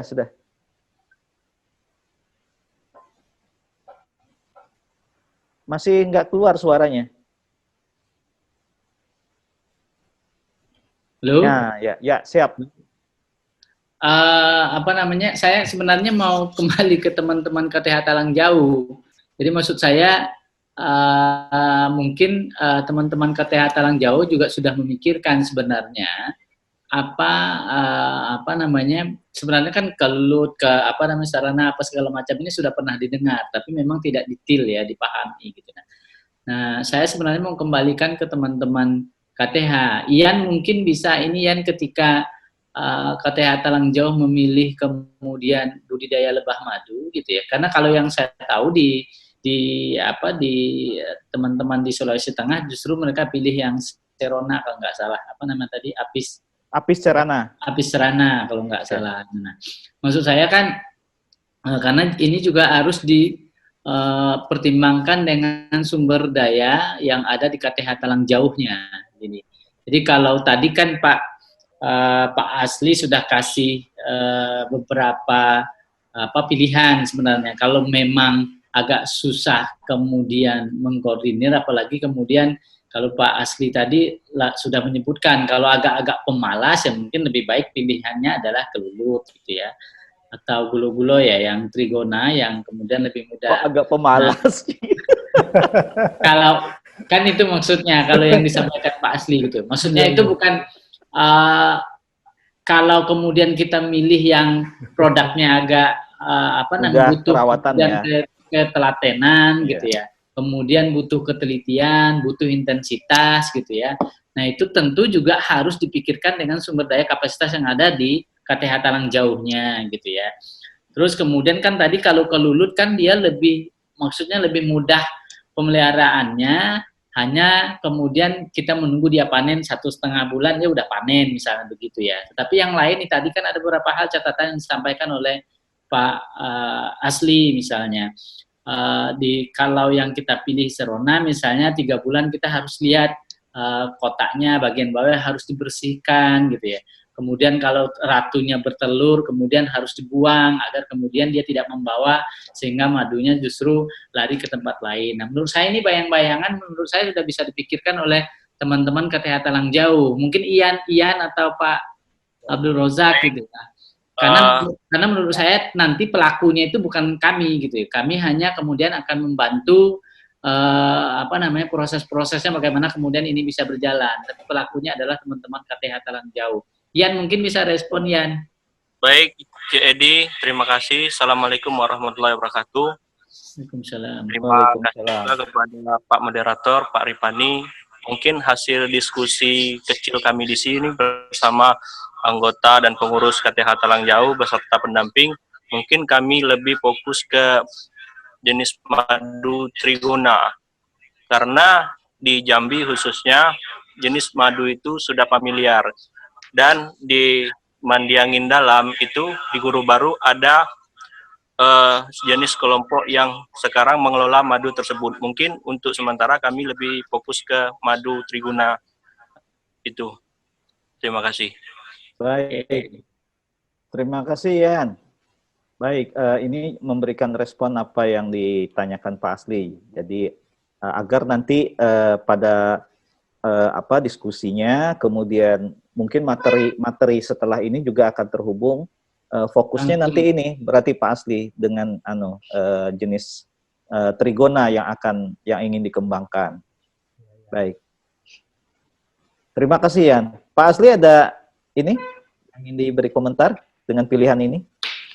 Baik Pak, saya rasa sangat cocok ya, itu karena beberapa waktu yang lalu juga di Jawa Barat itu yang dibicarakan ingin membudidayakan trigona itu besar-besaran itu. Jadi beliau itu pemerintah kotanya itu berinisiatif menyediakan 10 hektar lahan untuk ditanami pohon kaliandra. Nah ini, jadi 10 hektar tanam pohon kaliandra. Nah cuma waktu itu ya saran juga, artinya pohon kaliandra ini kan hanya polen dan nektar. Sementara lebah ini juga membutuhkan resin, getah gitu ya. Nah ini juga harus kita perhatikan, tanam juga apakah nangka atau apa gitu ya, atau manggis dan sebagainya. Karena untuk mencukupi kebutuhan dia itu 3 itu harus terpenuhi. Kalau 1 saja kurang, wah itu nanti tidak akan berkembang dengan baik. Ya. Ya. Nah itu, jadi itu mungkin beberapa untuk menyiapkan pakannya, lihat dulu area sekitarnya. Kalau dia di hutan itu otomatis, karena di hutan itu kan beragam sudah pohon sana itu. Nah ini otomatis sudah tidak masalah, hanya kalau kita ingin menambah. Halo? Halo, suaranya hilang Pak Asli. Pak Asli, suaranya hilang. Suaranya hilang. Pak Asli, halo? Halo, Pak Asli, suaranya hilang, Pak. Suara Pak Asli hilang. Suara Pak Asli hilang. Halo? Masih nggak terdengar, Pak? Masih suaranya. Hilang suara. Erwin. Tes. Kalau ini tes, Pak. Nah, ya. Nah, berada. Bilang lagi, Pak. Nah, karena di sini tidak di-mute ini masalahnya. Bagus saja sini ya. Iya. Oh ya Kak. Nah, Ya. udah kedengaran lagi. Baru dengar Pak. Hilang lagi Pak Asli.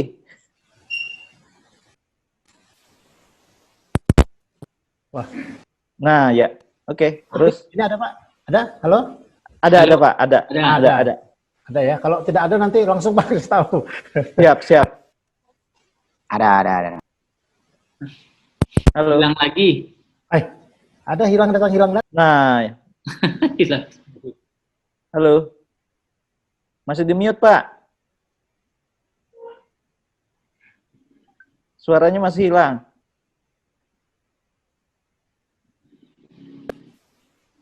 Tes. Halo. Belum terdengar, Pak Asli. Kencing.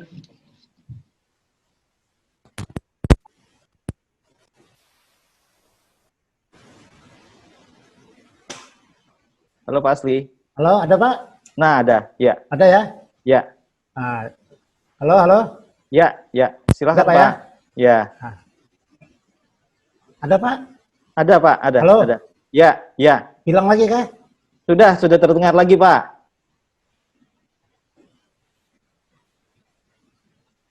Halo, Pak Asli. Halo. Suaranya ada tadi, Pak.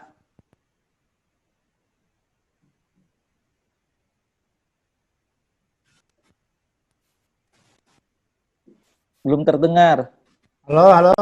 Nah, muncul, Pak. Hilang lagi. Di ininya kali ya?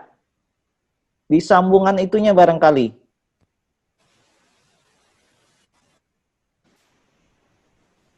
Tes. Halo. Nah, yang ini ada, Pak. Oh, ada Pak ya? Ya. Tes.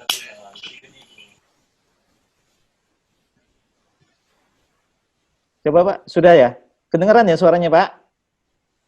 Ntar Pak, belum Pak. Ini ada gangguan kayaknya di tempat saya nih Pak. Iya. Set. Ya. Halo? Ya, ini terdengar, sudah Pak. ada, Pak? Sudah, Oke. sudah. Baik Pak, terima kasih Pak. Mm-mm. Nah, jadi kalau menurut saran saya, memang saya sangat setuju Pak. Artinya memelihara trigona ya. Jadi kalau memang tadi disepakati trigona, nah cuma pilihlah kita pengen produk apa yang banyak. Apakah ingin produk propolisnya yang banyak atau ingin madunya yang banyak. Nah, kalau propolis saya rasa kita pilih biroy, jenis biroy. Nanti kita cari referensi juga, mungkin ada teman-teman yang memelihara biroy di sana. Nah, kalau bibitnya biroy ini ya banyak di Sulawesi itu sangat banyak sekali tuh. Daerah Luwu itu paling banyak di sana. Kemudian kalau ingin madunya yang banyak, ya sementara ini jenis Itama, Trigona Itama.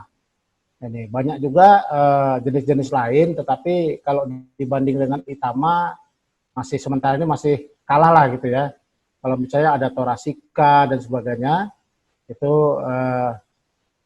ada Lexi dan sebagainya yang kantong madunya besar-besar itu, termasuk Itama itu kantong madunya besar-besar. Nah, itu hanya disedot ya, tidak merusak sarang. Kenapa dia sebulan setengah itu sudah bisa panen lagi? Karena waktu kita mengambil madu itu tidak merusak sarangnya.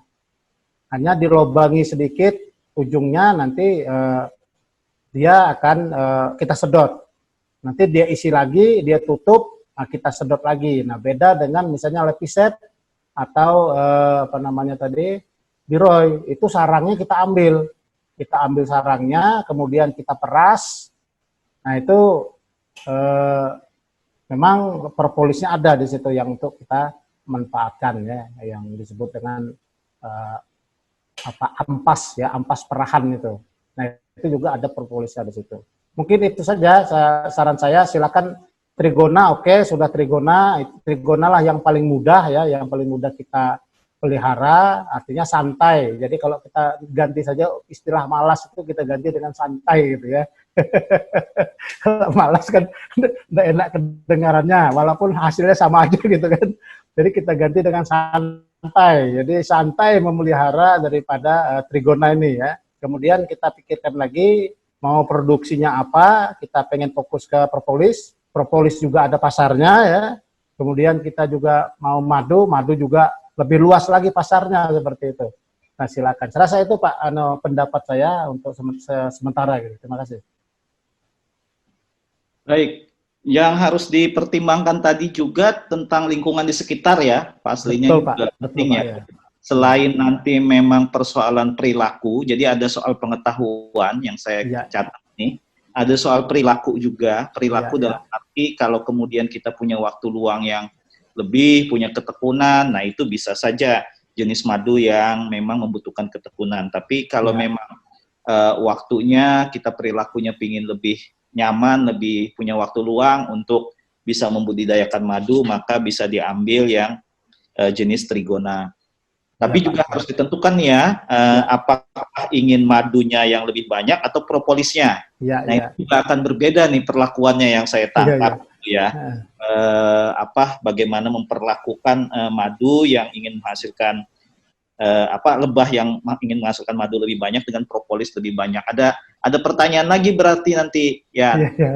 Yang diinginkan oleh teman-teman ketika memilih trigona ini, itu apakah mau madunya yang lebih banyak atau propolisnya yang akan lebih banyak. Ini akan berbeda agar Pak Edi nanti bisa memikirkan mana yang bibit yang akan bisa dicari. Kalau yang birol itu yang banyak propolis itu di Luwu ya, yang paling banyak ya, yang unggul jenisnya gitu.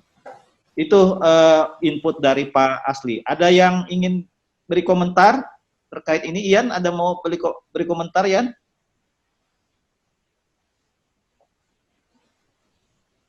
Mau lebih banyak propolis atau madu? Madu saja Pak, madu pangsa pasarnya luas gitu kan. Oh gitu. Iya. Lebih besar pangsa pasarnya daripada propolis ya Pak ya? Iya, betul Pak. Oke. Ian gimana? Ada hilang ya sinyal Ian? Berhenti sinyalnya. Apa gambarnya? Ian masih dengar? Halo Ian. Pak Edi ada masukan? Masih mute? Suara? Ya.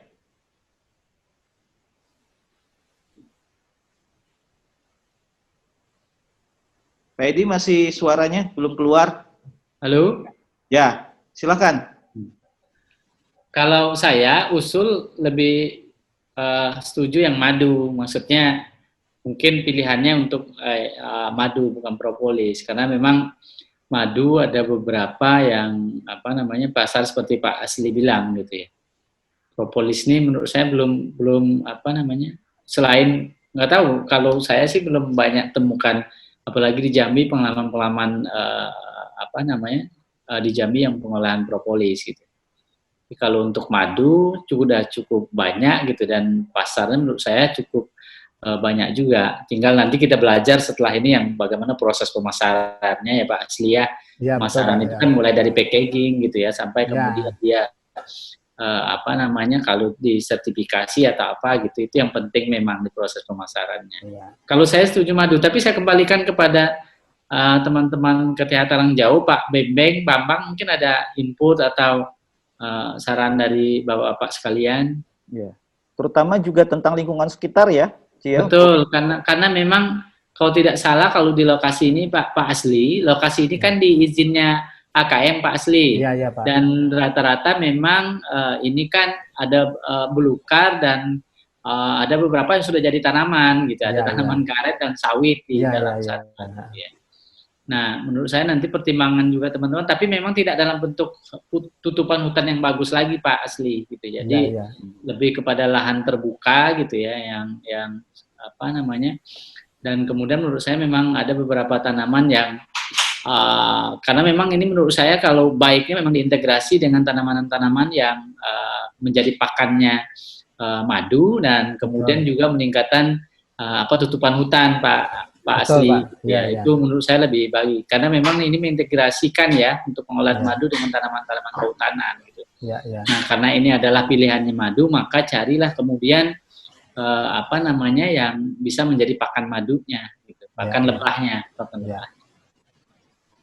Kaliandra Pak, Kaliandra berbunga sepanjang tahun Pak, bagus. Kaliandra ya. Ya, ya. Karena ini akan terkait ini menurut saya nanti kan teman-teman KTH juga pikirkan selain kemudian apa namanya pengadaan bibit lebahnya gitu ya, pilihannya nanti kalau kemudian apa pakannya juga harus dipikirkan. Kalau di Sulawesi Tengah yang lalu Pak Asli kami itu pakannya bunga matahari sama kopi yang ditanam oleh Bapak di sana gitu. Bagus juga kopi Pak ya. Nah, kopi bagus juga ya. Bagus Pak ya. Nah, tapi saya kembalikan nanti ke teman-teman di KTH ya, apa tadi kan ada beberapa itu apa kalau untuk pakan ya yang tadi disampaikan Pak Asli tanamannya bisa juga kemudian apa namanya kopi apalagi gitu ya untuk ini. Tapi memang itu lahannya sudah menjadi lahan terbuka Pak, lebih karena dia sudah menjadi belukar tidak salah. Pak Bembeng ada ini. Ya. Jangan sampai melihara lebah makannya nggak ada. Betul, betul. Sebelum ini ada masih, nih Pak Dedi mau kasih komentar sebelum Pak Dedi ada input, ada komentar Pak Bambang Isnaini sebagai pendamping di sana. Ini yang mana ada dua nih Bambang Isnaini ini. Pak Bembeng kira-kira ada? Ya silakan. Ya mungkin gini Pak Asli, untuk wilayah Karmen sebenarnya masyarakatnya mau trigona ya, karena memang di Jambi sangat jarang sekali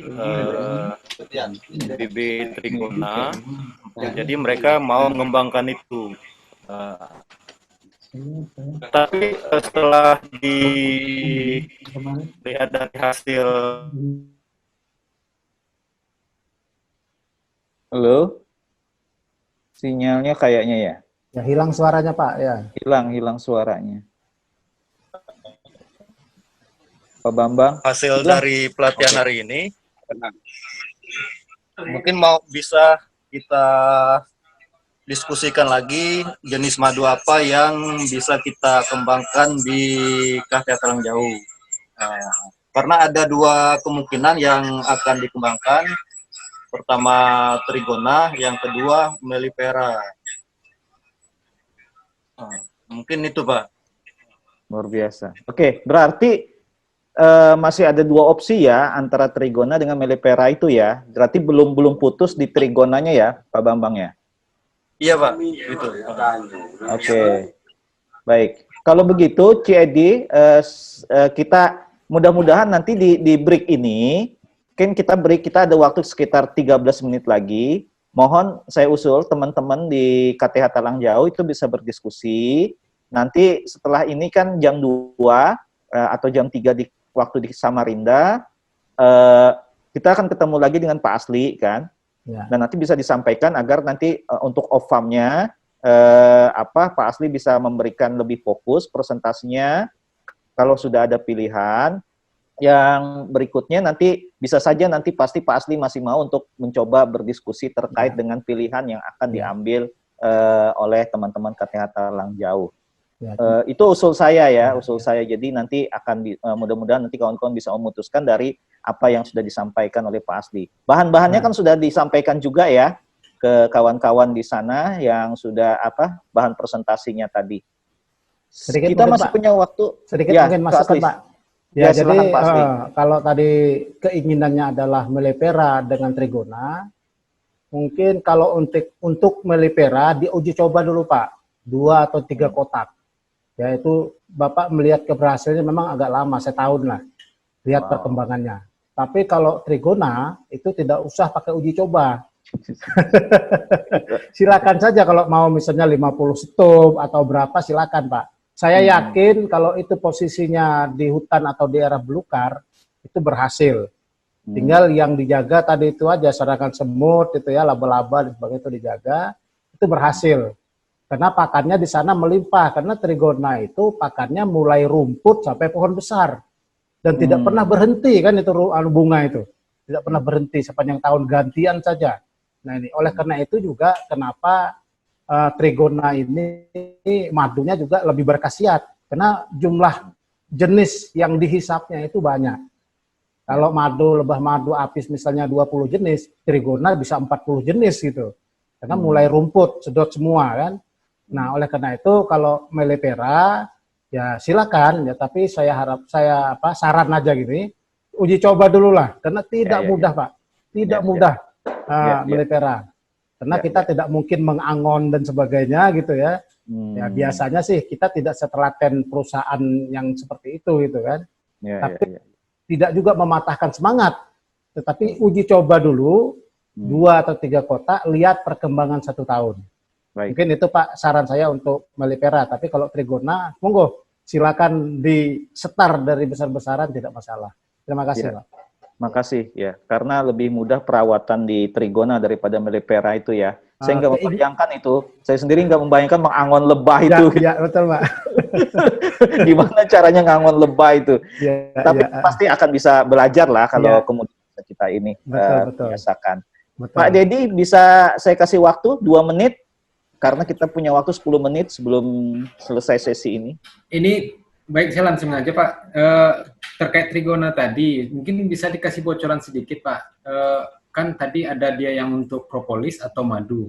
Nah, mungkin mana yang lebih biasanya lebih ini selain pasar yang terbuka lebih luas soal madu, maksudnya yang nilainya lebih tinggi harganya Pak. Jadi apakah propolis atau madu? Terus perbandingan produksinya gitu loh Pak. Mana yang akan lebih berpotensi nilai ekonominya lebih tinggi gitu Pak. Ya, mungkin madu Pak, madu lebih kita utamakan ya, madu utamakan, karena sekali lagi sempat waktu itu diskusi juga dengan perusahaan itu ya, propolis ini, karena kalau terlalu banyak juga dia tidak membeli gitu kan. Jadi kalau dia pabriknya itu stok banyak, dia tidak membeli. Nah memang bisa disimpan gitu kan, bisa disimpan, tetapi akhirnya kita stop dulu gitu kan. Nah itu, jadi malah waktu itu pemasarannya itu dengan perusahaan itu malah bisa barter. Kalau barter dia terima. Jadi kita dapat propolis yang botolan, terus kita memberikan propolis mentah. Nah itu kalau barter dia langsung terima katanya itu. Nanti kita menjual propolis yang botolan. Tetapi kalau kita hanya menjual propolisnya saja yang mentah, itu dia melihat stok yang ada di pabrik. Nah itu untuk pemasaran propolis salah satu perusahaan di Jakarta, itu kita sempat diskusi ya. Jadi kalau itu kita pingin barter, kapanpun dia terima. Tapi dia tidak berupa uang gitu kan, hanya berupa barang propolis yang sudah jadi. Nah ini sekali lagi itu masukan yang sudah saya terima dari salah satu pengusaha atau pembuat propolis yang ada di Jakarta. Dan propolis juga itu nanti harus kita belajar lagi gitu ya, si pengolahannya dari propolis mentah ini, karena katanya kalau ada polennya, kalau ada madunya segala macam sedikit saja di sana ada, sudah akhir gitu kan. Memang harus ada ilmunya lagi nanti untuk membuat balok-balok daripada propolis yang akan dikirim ke sana seperti itu. Mungkin itu Pak masukan saya, tetapi saya pikir untuk awal ini bagusan kita madu dulu lah gitu ya. Madu dulu, nanti kita sambil kemajuannya seperti apa, karena sebetulnya jenis Itama pun juga menghasilkan propolis, cuma tidak banyak, dia lebih banyak menghasilkan madu. Saya rasa lebih baik kita madu dulu untuk start awal ini, nanti kedepannya, perkembangan kedepannya barulah kita mengarah ke propolis. Itu saran saya Pak, terima kasih. Terima kasih Pak Asli. Jadi karena memang membudidaya lebah madu ini, kalau menurut saya tidak hanya sekedar bagaimana praktek di lapangannya ya, tapi juga harus ada pengetahuan dan harus ada perilaku, dan tidak hanya di lokasi tempat sarang madu atau kemudian madu-madu kotak itu ditempatkan, tapi juga lingkungan sekitarnya juga harus diperhatikan ya. Betul, Pak, yang jangan pula ketika kita pelihara justru makanannya itu tidak terjamin dan justru mengakibatkan produksinya menjadi tidak qualified gitu ya, sehingga di pasar menjadi tidak kompetitif dia. Ini yang jadi saran Pak Asli memang paling realistis itu kalau misalnya mellifera itu bisa demplot dulu ya. yang saya tangkap ya. Bisa 2-3 kotak dulu untuk membiasakan, membangun pemahaman, membangun pengetahuan. Tapi kalau yang propolis itu memang bisa dalam skala yang lebih besar gitu ya. Yang Bisa trigona 10 Pak, kotak. yang trigona. Ya, sorry, yang trigona itu Ya. bisa 10, bisa 15 kotak seperti itu gitu ya. Ya, ya. Baik, kita punya waktu 6 menit lagi sebelum jam 12. Kira-kira ada yang ingin masih disampaikan? Sebetulnya masih banyak yang harus dieksplorasi ya, tapi saya pikir dalam waktu yang singkat ini mudah-mudahan banyak hal yang bisa kita serap. Tapi kita masih punya waktu loh, 5 menit, teman-teman sekalian. Jika masih ada yang ingin disampaikan, Pak Bambang, maybe barangkali yang ingin ini, atau ada saran dan komentar, Pak Edi, sebagai pandega, sebagai komandan di sana. Sama ya, kira-kira ya, usulannya lebih bagus fokus madu, kata Pak Edi tadi ya. Ya, ya. Suaranya belum keluar, Pak Edi. Halo, suaranya belum keluar. Halo? Nah, ya, siap. Ya, kalau saran saya pilihannya tetap madu. Kalau saran saya gitu, karena memang madu itu kan pasarannya kalau memang tidak ke industri besar itu rumah-rumah tangga masih bisa kita pasarkan, gitu ya. Itu satu gitu ya. Terus di jaringan antar teman saja madu itu bisa gitu ya. Kemudian kalau pilihan jenis saya pikir melipera itu kalau teman-teman mencatat apa yang disampaikan Pak Asli tadi, kegagalannya itu justru lebih besar, rawan kegagalan itu besar. Resiko Menurut saya itu tinggi juga ya. harus dipikirkan. Ya, menurut saya itu juga harus dipikirkan. Memang dia selain kan dia butuh perawatan khusus kalau melipera itu. Walaupun kemudian memang cenderung menetap dia Pak Asli ya. Kalau Iya. lebahnya cenderung menetap ya. Cenderung menetap Pak ya. Cenderung menetap, tapi memang rawan kegagalannya besar gitu. Nah, Iya. menurut saya nanti itu juga harus dipikirkan. Kalaupun mau bikin demplot 2 kotak itu udah cukup deh menurut saya ya. Jangan terlalu banyak gitu. Karena memang ini nanti kita juga belum menghitung berapa kotak yang mungkin bisa kita sediakan gitu ya untuk, karena memang kalau di Sulawesi Tengah itu untuk lahan setengah hektar kalau tidak salah itu 4 kali 5 kotak sekitar 20 kotak itunya gitu madu. Jadi itu menurut saya juga harus dipikirkan karena penyediaan madunya kita mau cari di mana itu juga harus dipikirkan gitu ya. Tadi kan Pak Asli juga sudah mengingatkan gitu. Jadi intinya kalau saya pilihannya saran kalau bisa madu karena memang kita bisa mengidentifikasi beberapa pasar yang mudah untuk ini ya, untuk kemudian kita pasarkan gitu ya. Kalau jenis saya pikir kalau memang harus teman-teman mau, ini kan seperti Bang Rip sampaikan, kalau kita mau belajar, kemudian punya pemahaman, punya pengetahuan, nggak apa-apa memelihara kali. Tapi kalau saran saya cukup 2 kotak aja deh, jangan terlalu banyak gitu. Jadi kita fokus, karena menurut saya kan ini kan tidak hanya kemudian coba-coba juga gitu ya. Jadi kenapa kita pilihan pelulut, artinya kita harus kemudian punya fokus juga walaupun agak santai gitu ya. Minimal kita sudah tahu target bahwa misalnya 1,5 bulan kita udah dapat menghasilkan madu berapa, itu juga kita harus hitungkan gitu. Karena memang ini Pak Asli saya informasikan karena memang usaha madu ini rencananya kan akan kita gunakan dari bantuan Bank Pesona Pak Asli gitu. Karena kita baru dapat bantuan Bank Pesona untuk KTH ini untuk usaha lebah madu. Nah, saya pikir kalau misalnya produktivitasnya madunya lebih bagus, kita bisa tunjukkan, mungkin kita bisa dorong pengembangan berikutnya gitu. Itu mungkin dari saya. Baik, Pak Edi, terima kasih. Yang pasti kalau secara bercandaan ini ada lowongan pekerjaan baru ini. Ngangon lebah, Pak. Ngangon lebah itu. Profesi yang memang kayaknya harus digeluti nih. Bagaimana ngangon lebah lagi musim buah dia pergi ke sana, lagi musim jeruk dia akan pergi ke tempat jeruk. Ini menarik menurut saya, bagi saya sendiri. Baik, ini waktu sudah menjelang jam 12, 1 menit lagi di waktu saya. Saya pikir terima kasih Pak Asli Sama-sama, Pak. untuk waktunya di mata pelajaran 1 ini untuk on farm budidaya madu. Terima kasih juga Pak Edi untuk sudah bergabung. Mudah-mudahan bisa bergabung lagi di mata pelajaran keduanya untuk off farm-nya ya di jam 2 sampai jam 4, nanti jam 3 atau jam 5 di waktu Indonesia Tengah. Bapak Ibu peserta mudah-mudahan bisa bergabung, teman-teman pendamping di sana. Kita istirahat selama 2 jam ya. Nanti akan kita ketemu lagi di sesi berikutnya di mata pelajaran kedua on farm budidaya madu. Terima kasih, mohon maaf jika ada yang salah. Assalamualaikum warahmatullahi wabarakatuh. Selamat siang, selamat istirahat. Mudah-mudahan nanti ketemu lagi. Sampai jumpa kembali jam 2 ya, atau jam 3 waktu Indonesia, sampai waktu Indonesia Tengah. Assalamualaikum warahmatullahi wabarakatuh. Sampai ketemu lagi Pak nanti. Ya, makasih. Ya.